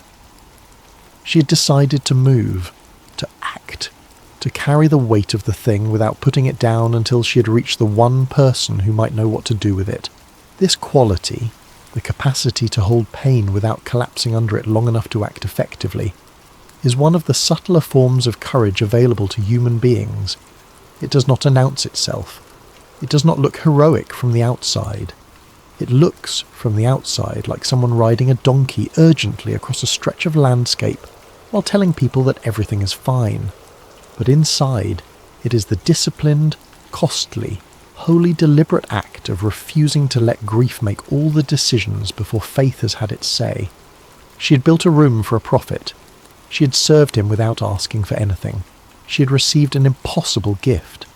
She had loved that gift for however many years the text compresses into the phrase the child grew. And now the gift was gone, and she was riding, and she was not yet willing to call it gone. There is a specific species of faith described in this journey that theologians across centuries of commentary have struggled to adequately name. It is not the faith of certainty. She did not know that Elisha could do anything. It is not the faith of calm acceptance. She was in anguish, as her behaviour at his feet made clear. It is not the faith of the simple or the naive. She was a woman of considerable intelligence and spiritual perception, who understood exactly what death meant. It is the faith of persistence, the faith that says, I do not know what comes next, but I know the direction I should move, and I am moving in it, and I will not stop until I have exhausted the possibilities that remain available to me. It is the faith that rides through uncertainty without having resolved the uncertainty. It is the faith that holds together, in the same chest, the full weight of the grief and the full weight of the hope, without allowing either to cancel the other out. She reached Mount Carmel because she kept riding. She reached Elisha because she refused to stop for Gehazi, and having reached him, she spoke her grief out loud, which was the only honest thing remaining to be done.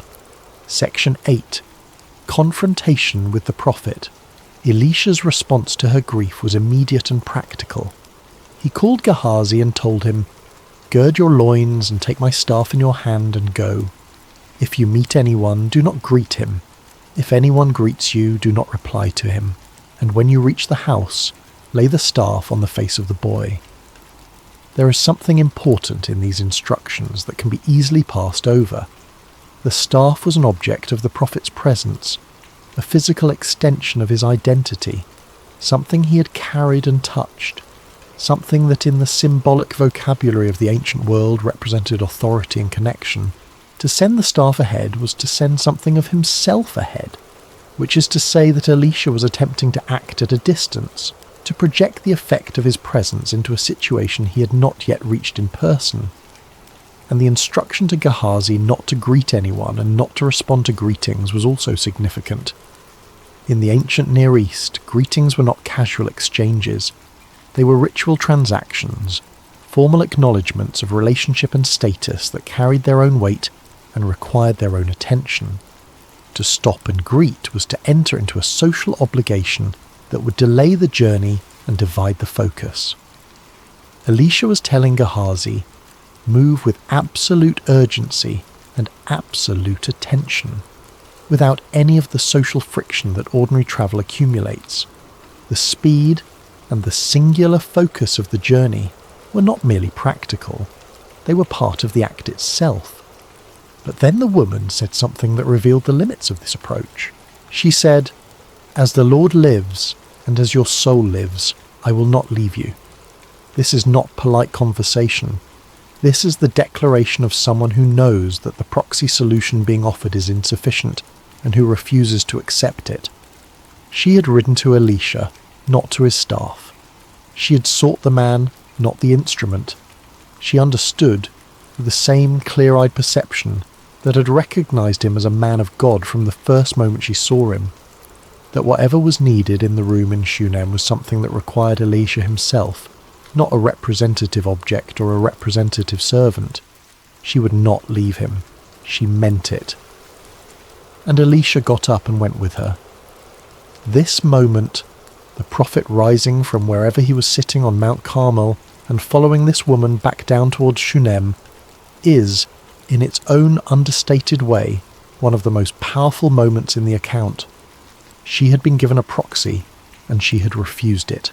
Not rudely, not with theological argument, not with a lecture on the insufficiency of the proposed solution, simply with the statement that she would not go without him, and the evident intention to stand there until her statement was honoured.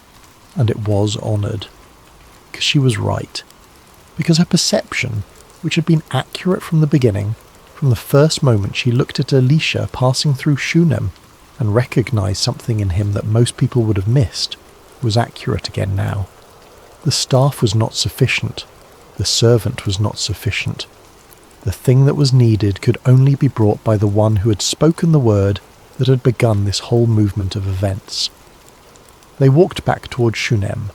The distance that she had covered at Urgency's full gallop on the way out would now be covered at the pace of walking feet, and ahead of them, Gehazi was already running with the staff. Section 9. The Failed Attempt.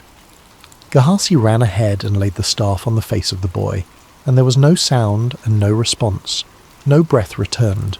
No warmth appeared beneath the cold surface of the child's skin.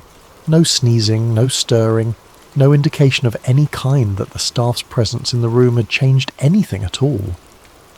He returned to meet Elisha and told him, "The boy has not awakened." This is one of the most quietly devastating sentences in the entire account, and it raises a question that the text does not answer directly. Why did it not work? Various traditions of commentary have offered various answers. Some have suggested that Gehazi's character, he would later be revealed as someone capable of significant moral failing, made him an insufficient vessel for the transmission of whatever was needed. Some have argued that the attempt with the staff was never really intended to succeed, that it was a first step designed to demonstrate that the solution was not mechanical, that it would not be accomplished by the application of a ritual object, even a holy one. Some have read in the failure a lesson about the insufficiency of proxy faith, the impossibility of delegating the encounter between the divine and the desperate to someone who is not themselves the one who is desperate. What the text does make clear is that the failure did not deter Elisha, and the woman who had refused to leave him had apparently always understood that the staff would not be enough. She had insisted on bringing the man himself for a reason, and now the man himself arrived. He went in and shut the door, just as she had shut the door when she laid the child on the bed. The closing of the door in both cases is significant. It marks the creation of a private space, a threshold between the ordinary world outside and whatever is about to happen inside. She had closed the door on her grief, containing it within the room most associated with the prophetic presence, until she could bring that presence to confront it. He closed the door on whatever was about to happen, making it an encounter between himself, the child, and whatever he understood to be the source of his authority, a private, unwitnessed, undramatized engagement with the most intimate of questions. No one was watching, no audience was assembled, no performance was required. Section 10. The Prayer of Desperation. Elisha prayed to the Lord. This is the only action the text describes in these first moments inside the room, and it is worth sitting with the simplicity of it. He prayed. He did not recite a formula. He did not pronounce a word of authority. He did not perform a ritual sequence. He prayed, which is the most primary of all the postures available to someone who understands that what is needed goes beyond the reach of what they themselves can accomplish. And then he did something unusual. He lay down on the child, mouth to mouth, eyes to eyes, hands to hands. He stretched himself out over the small, cold body of the boy, the living over the dead, the warm over the cold, the breathing over the unbreathing, and the child's body grew warm. This act has been interpreted in many different ways across the history of commentary. Some have seen in it a practical dimension, the attempt to transfer warmth, to restore circulation, something resembling what a much later era would call resuscitation. Some have seen in it a purely symbolic act, the living prophet placing himself in intimate contact with death as a way of asserting the proximity of life to whatever death had taken. Some have seen in it the most literal possible expression of the theology that runs throughout the Hebrew prophetic tradition, the idea that the divine presence moves through embodied incarnate action, through the physical contact of one creature reaching toward another across the boundary that seemed final. Whatever its meaning, the act was followed by signs. Elisha got up and walked back and forth in the room, pacing, a detail that carries in it something very human, the restlessness of waiting without knowing when or whether, and then he stretched himself over the child again, and the child sneezed 7 times, and the child opened his eyes, 7 sneezes, an odd, specific, irreducibly physical detail in the middle of what would otherwise be a purely spiritual account. 7, in the symbolic vocabulary of the Hebrew tradition, is the number of completion, the week completed, the creation completed, the thing having arrived at its intended fullness. But here it is not an abstract symbol, it is a child sneezing, a body re-engaging with the process of breathing, a respiratory system announcing its return to function in the most ordinary of biological ways. The miracle was announced by sneezing, not by trumpet, not by thunder, not by the dramatic vocabulary that dramatic moments are usually expected to employ. By the sound of a child's body doing what children's bodies do, only this child's body had, moments before, been doing none of the things bodies do, and now it was. 7 times, and then it opened its eyes. Section 11. Restoration. Elisha called Gehazi and told him to call the Shunammite. She came. He said, "Take up your son." She came in, and she fell at his feet, and she bowed herself to the ground, and she took up her son and went out. That is the entire description. That is all the text gives us. No speech. No tearful outpouring of gratitude. No long prayer of thanksgiving. No recitation of what had happened and what it meant. No public declaration of what she had learned. She came in. She fell. She bowed. She took her son. She went out. The bowing to the ground is the gesture of someone encountering something that exceeds the vocabulary of ordinary response. It is the posture the body assumes when words are not sufficient, when the magnitude of what has occurred makes everything that language could offer feel inadequate to the moment. She did not speak because there was nothing to say that the gesture did not already say more completely. She took her son. This phrase, simple, declarative, concrete, is the completion of an arc that began long before the child was born, long before the promise was spoken, long before the room was built and the meal was shared and the perception was formed. It began in the quality of character that saw clearly and acted generously without requiring anything in return. It was prepared in the years of faithful ordinary living that preceded any miracle. It was tested in the grief that no one who had not paid close attention would have known she was carrying, and it was completed in the quiet, private moment of a woman walking out of a room with the living child she had laid in it as a dead one. Miracle completes what faith began, not the other way around. The faith came first, the building came first, the seeing and the serving and the riding and the refusing to accept the proxy came first, and the miracle arrived into a space that faith had already prepared for it. Section 12. The spiritual architecture of this story. Every significant narrative contains within it not just the events that it describes, but the shape of the understanding that those events are meant to convey. The story of the woman of Shunem has been told and retold across millennia, because it carries within it a particular architecture of spiritual understanding that speaks to something persistent in human experience, something that does not belong only to ancient Israel or to any specific religious tradition, but that touches the universal questions of loss, hope, grief, and the relationship between human action and divine response. The first element of this architecture is the principle that preparation precedes miracle. This is perhaps the most counterintuitive aspect of the story. We are accustomed to thinking of miracles as responses, as divine answers to human need that arrive in the moment of desperation, when the need is most acute and the human resources most clearly exhausted. And miracles of that kind certainly exist within the tradition. But the miracle in this story does not arrive in the moment of greatest desperation.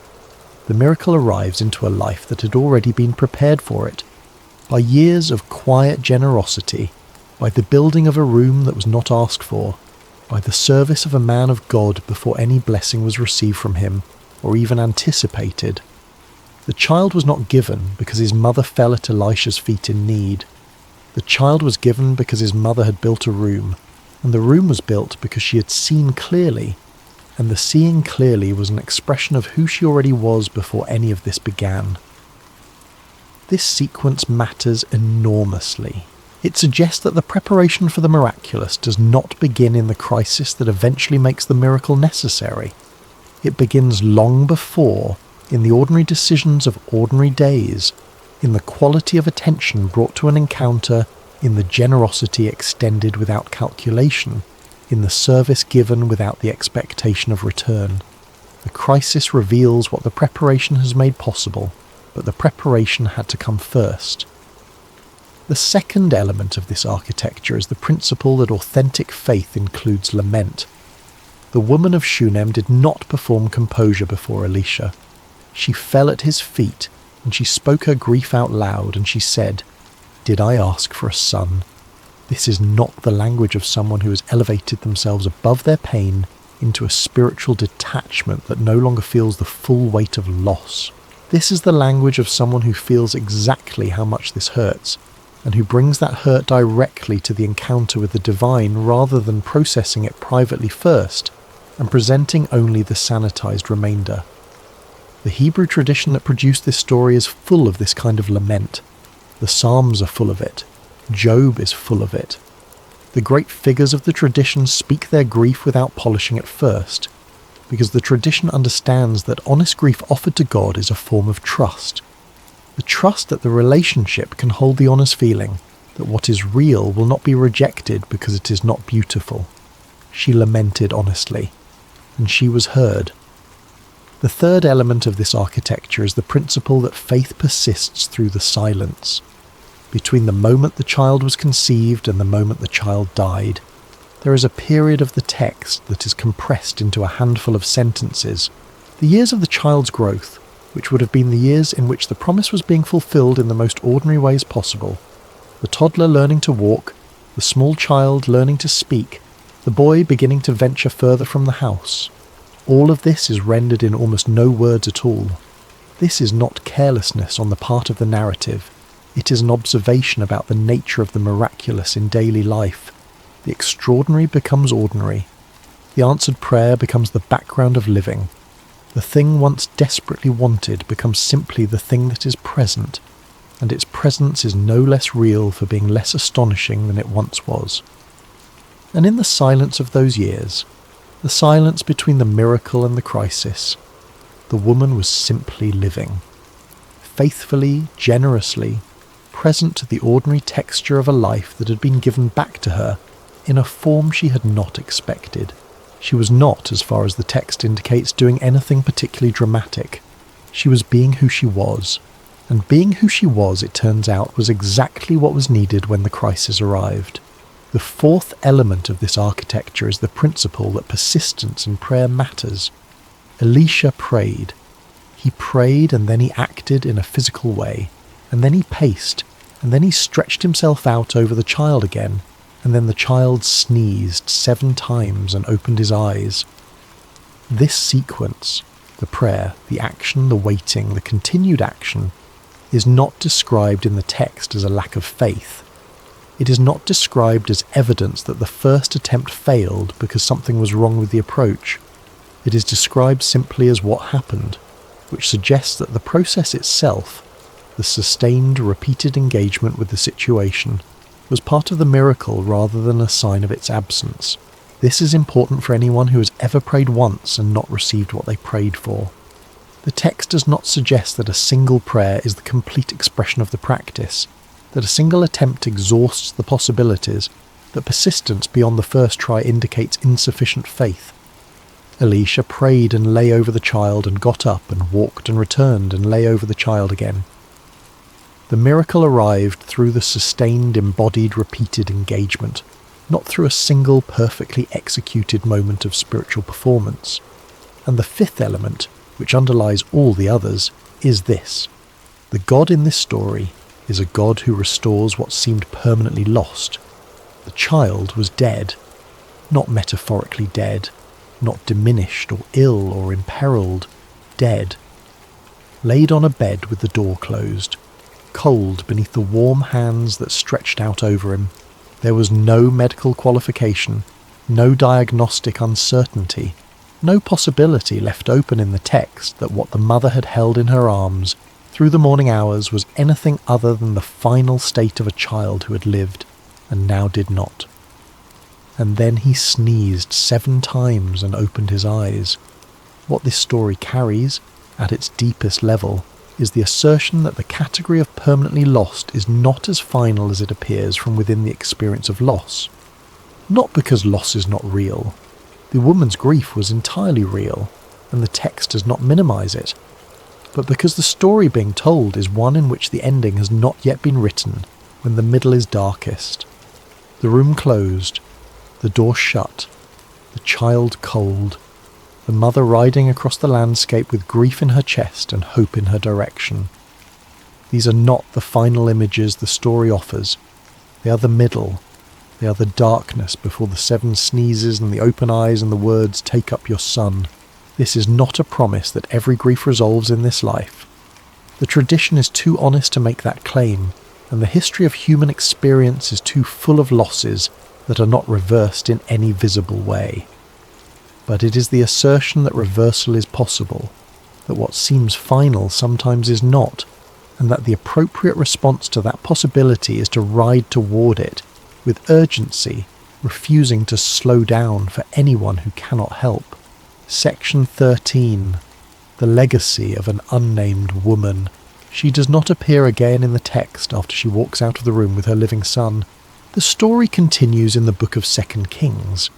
There are other accounts, other encounters, other events that follow this one chronologically, but she herself does not reappear until a brief mention much later in the narrative, in a context that tells us the family eventually left the land during a famine and returned after 7 years, at which point the king was miraculously predisposed to restore their property, because Gehazi happened to be telling him about her at the exact moment she arrived to make her case. Even in this later appearance, she's identified only as the woman whose son Elisha restored to life. She's still unnamed. She's still defined by her actions and their consequences rather than by her given name. This anonymity is, in a way, the most appropriate possible condition for the story she inhabits.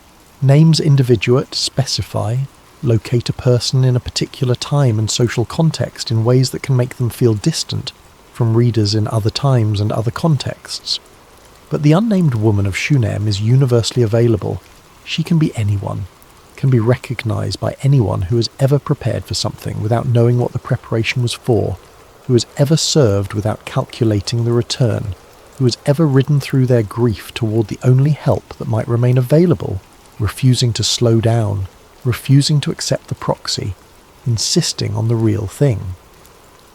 She belongs to the tradition not as a specific historical individual trapped in the 2 Kings of ancient Israel, but as an archetype, a figure through whom certain qualities of faith and character are demonstrated in a way that remains recognizable and applicable across any distance of time. The qualities themselves are worth naming clearly, because they are not the dramatic qualities that tend to receive the most attention in the teaching of faith traditions. She was not a martyr. She was not an ascetic. She was not particularly dramatic in her piety. She did not perform her faith in ways that made it visible and admirable from the outside. She simply built a room. She simply told the truth about her grief. She simply kept riding. She simply refused to accept less than what she had come for. These are the qualities that prepared the miracle: attentiveness, generosity without calculation, honest lament, persistent pursuit, the refusal to settle for insufficient proxy solutions, and the willingness to receive what arrived with the whole of herself rather than only the composed, acceptable portion. Most of the people who have ever loved well, served quietly, maintained their faith in silence through seasons of waiting, and found restoration waiting on the other side of their most persistent grief. Most of them are unnamed. They do not appear in lists of the great. They do not have monuments erected in their honour. They are, in the accounting of human history, the vast majority. The ones who built the rooms without knowing what the rooms were for, who kept the lamps burning in the upper chambers, who rode urgently in the direction of help before they had any assurance that help would arrive. She is all of them. She is the one the story chose to tell, to speak for all the ones the story could not contain. Section 14. The room and what it means. Let us return, one final time, to the room. A bed, a table, a lamp, a chair. 4 things. Simple, practical, complete. The minimum necessary to make a space genuinely hospitable. To give rest, to give workspace, to give light, to give rest in a different form. The room was not elaborate. It was not a monument to the generosity that built it. It was a functional space, designed with attention to actual need rather than impressive gesture. But it was permanent. That is the detail that sets it apart from the meals she had offered before, from the passing hospitality of a traveller fed at a table and sent on his way. She built a room. She created a standing space, a place that would be there whenever Elisha returned, a physical expression of her commitment to his presence in her household that did not require repeated decision-making or renewed invitation. The decision was made once, in the building, and the room thereafter spoke for itself. This is a metaphor that extends well beyond its historical context. What are the rooms we build for the things we recognize as significant, for the practices and the people and the orientations of consciousness that we understand to be connected to something larger than the immediate demands of daily life? How often do we offer meals, temporary, situational, easily withdrawn, when what is genuinely called for is the building of something permanent, a structural commitment rather than a case-by-case decision? The woman of Shunem built a room because she perceived something real and acted on her perception with a commitment proportionate to the significance of what she had perceived. She did not wait to be asked. She did not wait to feel an external pressure that made the building necessary. She saw something and she built something, in the quiet confidence of someone whose perception could be trusted and whose character was already organised around acting on what was seen. And the room became the place where her son was laid when he died, and the room became the place where her son was raised when the miracle came.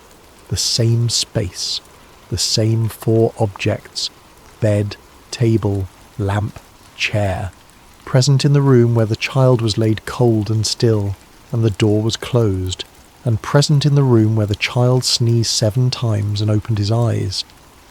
The room built as an act of generosity became the theatre of resurrection.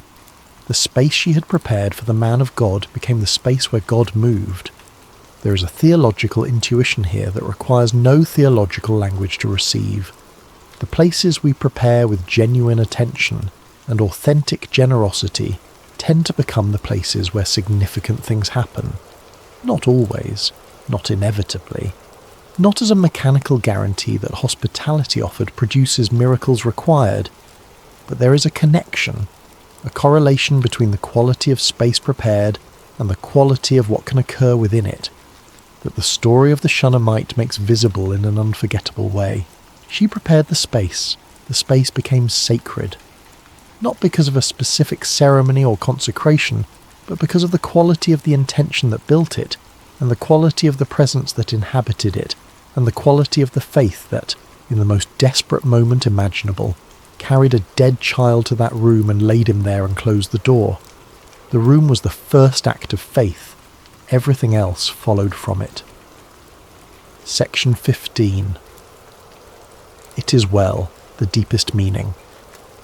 She said it is well 3 times in the narrative. She said it to her husband when she asked for the donkey and the servant. She said it to Gehazi when he ran to meet her on the road. And tradition, across centuries of reading this text, has heard in that repeated phrase something that goes beyond its immediate practical function, as a deflection of questions she did not have time to answer. It is well is an act of faith spoken into the throat of catastrophe. It does not mean everything is fine. She was not describing the state of things as they appeared. It does not mean she was not in pain. She was in the deepest pain that the loss of a child can produce. It does not mean she had no uncertainty. She was riding toward a man she hoped could help, with no guarantee that he could.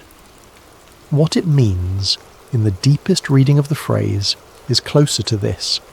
I have not yet said the last word. The story is not over. The ending has not been written yet, and I refuse to write it prematurely. And so while I move toward whatever has the power to change this, I will not use the language of finality. I will not speak the closing words while there is still road ahead of me and a direction in which I can ride.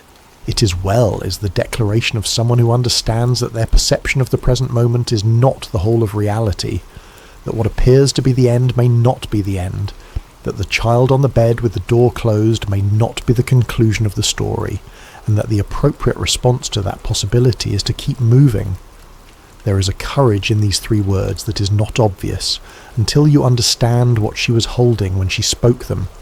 She was holding the death of her child, the violation of the promise that had given him to her, the terror of approaching the prophet who had made that promise and facing him with the evidence of its apparent failure. She was holding all of that, and she was saying, "It is well," not because it was, but because she had decided to refuse the final accounting before the final word had been spoken. This is perhaps the deepest spiritual posture the story teaches, not the joy of receiving the miracle. That is easy, or at least easier to sustain.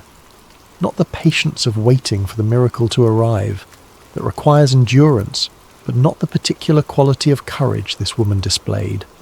The deepest posture is this one, the refusal to speak the closing words when the story is still moving, the capacity to say, "It is well" in the middle of what feels like the end, the faith that persists not in the absence of evidence but in the explicit presence of evidence that seems to argue for the opposite conclusion. She said it is well with a dead child in the room behind her and a long road ahead of her, and no guarantee that what she was riding toward would make any difference at all, and it was well, not when she said it, not yet, but because she said it, and kept riding, and refused the proxy, and fell at the prophet's feet, and spoke her grief honestly, and insisted on the man himself. Because of all of that, the word that seemed impossible became true. And when she walked out of the room with her living son in her arms, it is well was no longer an act of faith held against the evidence. It was simply the truth. Closing reflection.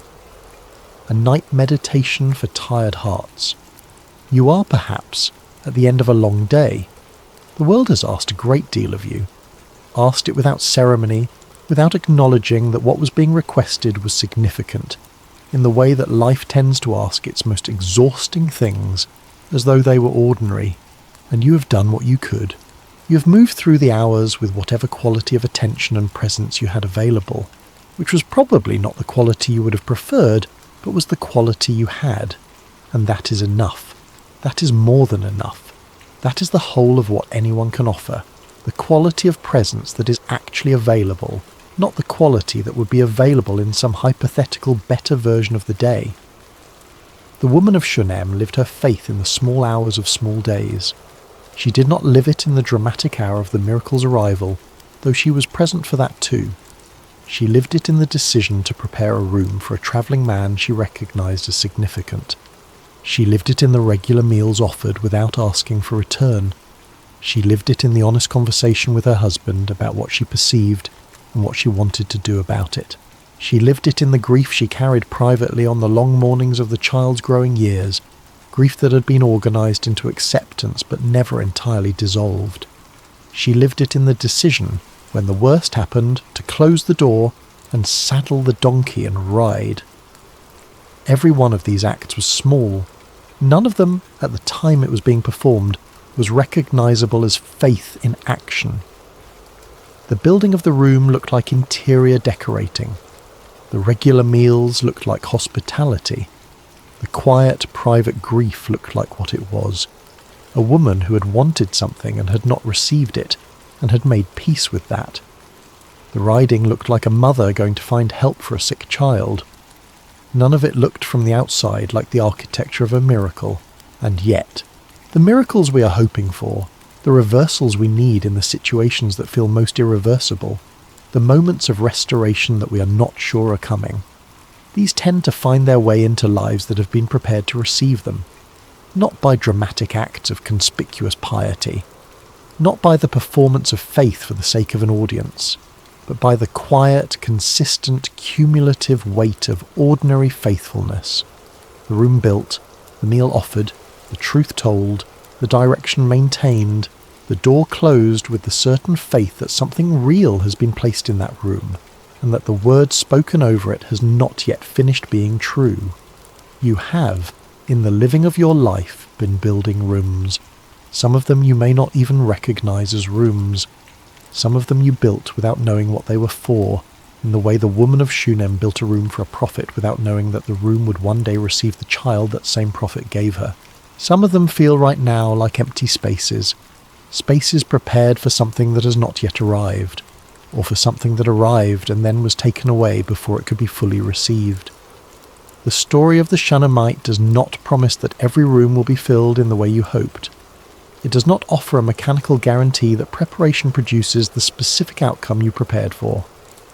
Honest reading of any tradition requires acknowledging that some griefs are not reversed in this life, that some rooms remain empty in ways that break the heart, that faith does not always produce the sneezing 7 times and the opening of eyes that you rode across the landscape hoping for. But it does offer this. The quality of character that prepared the space matters. The generosity extended without calculation matters. The honesty of the lament matters. The refusal to accept the proxy when the real thing is what is needed. That matters too. The riding itself, the direction of the movement, even when the destination is uncertain, the 3 words spoken into the middle of what seems like the end, it is well. These things matter in ways that are not always immediately visible but are real, and sometimes, not always, not mechanically, not as a reward that can be reliably predicted. Sometimes the child opens his eyes. Sometimes the word spoken years ago in an open doorway turns out to still be true. Sometimes the room built in an act of quiet generosity becomes the room where the most important thing happens. And sometimes, in the ordinary middle of an ordinary night, having laid down whatever the day has left you carrying, the most faithful thing available is to close your own eyes in the trust that it is well, that the story is still moving, that the last word has not been spoken, that whatever is most real in your life is being held in hands larger than the ones that fear currently fills, and that the direction you are moving, even when you cannot see the destination, is the right direction. Let the room you have built hold you tonight. Let the faith that prepared the way trust the way. Let the words spoken over your life continue to be true in the dark hours, where its truth is doing its deepest work. It is well. Rest now. You have ridden far enough for today. Extended theological meditation. What Elisha prayed and why it matters. There is a single sentence in the narrative that stands above all the others, in terms of what it reveals about the nature of the encounter taking place in the upper room. Elisha prayed to the Lord. He shut the door. He stood before the child. And he prayed. This tells us something essential about how the prophetic tradition understood the relationship between human action and divine response. Elisha was, by the account of the text, an extraordinarily gifted figure, someone through whom water was made drinkable, through whom a widow's oil multiplied until there were no more jars to fill, through whom armies were blinded and enemies were fed and iron floated on the surface of water. He was not an ordinary man performing ordinary tasks. He was someone operating in a distinct register of human possibility, gifted with perception and capacity that exceeded what could be explained by training or natural talent alone. And yet, in this room, before this child, his first act was prayer, not confidence, not the authoritative declaration of a master working within his area of expertise. Prayer, which is the acknowledgement that what is needed exceeds what the one praying can supply, that the source of whatever is about to happen is not located within the person doing the asking, but within something to which the person doing the asking is turning. This is humility of a very specific and instructive kind. It is not the false humility that performs inadequacy in order to be reassured of competence. It is the real humility of someone who understands precisely what they can and cannot do, and who, having reached the limit of what they can do, turns clearly and without drama toward the source of what they cannot. The lying over the child that followed the prayer, that physical embodied act of stretching himself over the small cold body, was not the prayer. It was the action that followed from the prayer, the physical expression of the orientation the prayer had established. He prayed first. He acted second. The prayer was not a ritual that preceded the real work. The prayer was the essential act, and the physical action was its embodied extension. This sequence, prayer, then action, orientation, then movement, acknowledgement of the source, then expression of the gift, appears throughout the Hebrew prophetic tradition as a kind of grammar of divine encounter.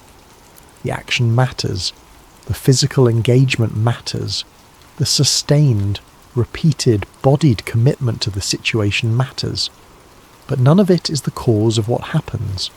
It is the vehicle through which the cause moves, and the cause is accessed first in prayer. Elisha lay over the child, and the child grew warm. He got up and paced. He lay over the child again. The child sneezed 7 times and opened his eyes. The rabbis who studied this text across the centuries noted the parallel between Elisha's action here and Elijah's action in the raising of the widow of Zarephath's son in 1 Kings 17. The same basic structure appears in both accounts. A dead child, a prophet who prays and performs a physical act of lying over the body, a gradual restoration. The repetition across 2 prophetic figures separated by a generation is not accidental. It suggests a tradition of practice, a taught approach to this most desperate of situations, passed from Elijah to Elisha, along with the double portion of the Spirit that Elisha had asked for and received. Elisha had learned this from Elijah, and Elijah had learned it from what? From experience, from prayer, from the tradition before him, from whatever it was that moved in that space between a prophet and the God of Israel in the moments of most extreme need. The knowledge was transmitted, but the transmission was not mechanical. Each prophet brought himself, his own prayer, his own embodied engagement to the situation. The precedent provided a framework. The prayer and the action were the man's own. 7 sneezes. The number 7 appears throughout the Hebrew Bible as the marker of completion, the 7th day on which creation rested, the 7-day cycles of feast and fast, the 7 years of the sabbatical cycle, the 70 times 7 of forgiveness. Here, the 7 sneezes carry the weight of that symbol, the child's body completing its return to life in 7 discrete, involuntary, entirely biological acts of respiration. The sacred number expressed not in a ceremony but in a sneeze. Completion arrived not in a grand gesture but in the most ordinary physical response of a body that has, against all expectation, resumed the act of being alive. And then the eyes. The eyes opened, which is the most intimate of the signs of life, the body's own announcement that consciousness has returned, that the interior life which makes a person, rather than a body, is once again present and looking out through the windows that connect it to the world. The child's eyes opened, and whatever Elisha saw in that moment, whatever the meeting of his eyes with the child's living eyes, communicated across the space of the room in which he had prayed and acted and waited and acted again. That moment is not described by the text at all. The text moves immediately to the next practical action.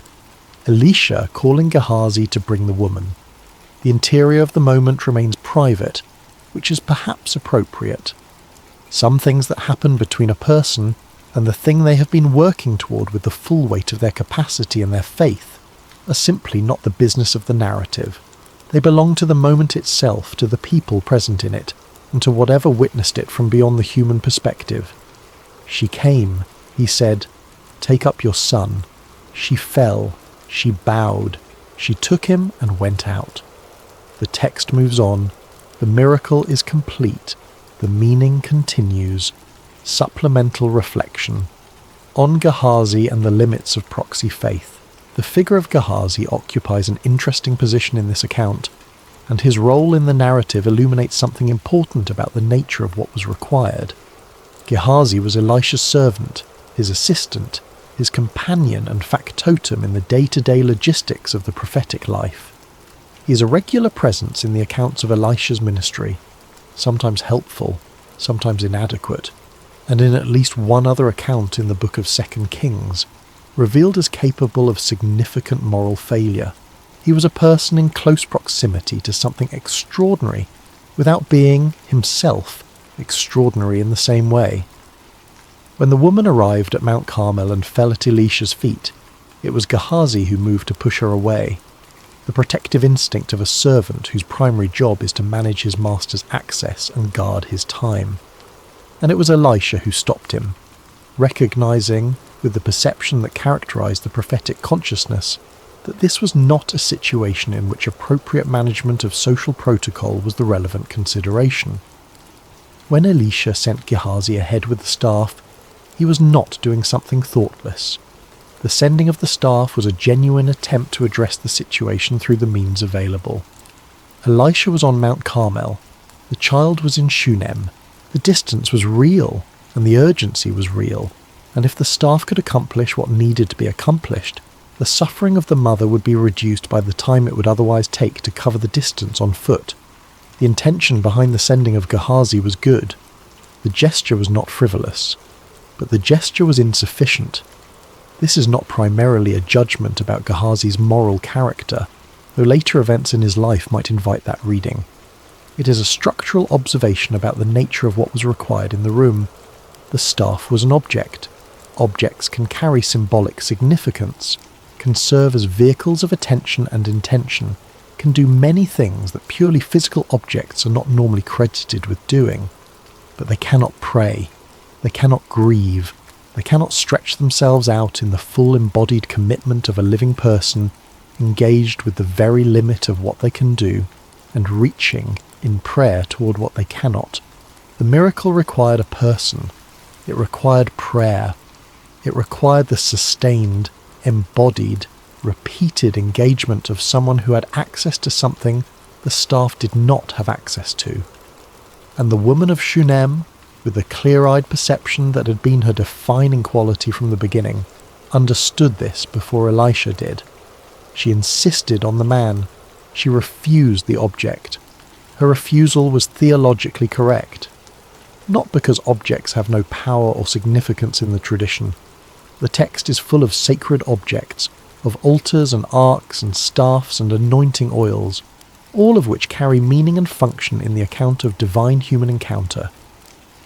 But because in this particular situation, the object was being sent as a substitute for the person, as a way of accomplishing from a distance what the situation actually required in person, and the woman of Shunem, who had built a room with 4 specific objects because she understood what a person actually needed, also understood what this situation actually needed. A proxy faith, a faith that sends its representative objects and trusted servants while remaining itself at a comfortable distance, is not the same as a faith that shows up in person, closes the door, kneels in prayer, and lays itself over the cold place where the hope that was given and taken away is waiting to see if the word spoken over it is still true. She demanded the real thing, and the real thing is what she received. Final words for the sleepless and the waiting. There are people who will listen to this story tonight who are themselves in the middle of something that feels like the closed door. They have received something, a hope, a relationship, a dream, a healing, a period of a life that was inexplicably richer than anything that came before it. And then it was taken. Not gradually, not with preparation, but with the sudden terrible specificity of a child collapsing in a field on a harvest morning and being carried back to his mother with 2 words. My head, and they are carrying it, in the way she carried it, in public, with the composed surface of someone who has not yet finished deciding what this is and what it means, saying some version of it is well while riding as fast as they can toward the only direction that seems to offer anything. This story does not pretend that the riding is not exhausting. It does not minimise the grief beneath the composed surface. It does not suggest that the honest falling at the feet, the did I ask for this, and is it not enough that I have lost it, is a sign of insufficient faith. She fell. She spoke her grief honestly. She was heard. These are not contradictions of each other. They are the same faith at different moments of its expression. And the story ends not with the woman producing the miracle through the correctness of her theology, or the consistency of her practice, or the purity of her initial motivation. It ends with the child opening his eyes, with the door that was closed being opened, with the woman who built the room being called back to it to receive what she had carried there and then carried away from and ridden across the landscape crying, "It is well." She took up her son, simple, declarative, complete. The most important things often arrive in that register, in the language of simple declarative sentences that contain within them the entire weight of what was given and taken and given again, not in speeches, not in theological explanations, in the taking up of the thing that was laid down and the going out of the room. Tonight, wherever you are in the arc of your own story, whatever closed door you're sitting before or whatever long road you're still riding, you're not yet at the last word. The last word has not been spoken, and in the darkness before the morning, that is enough. That is the whole of what is needed. It is well. Close your eyes. The room is prepared. The lamp is burning. Rest.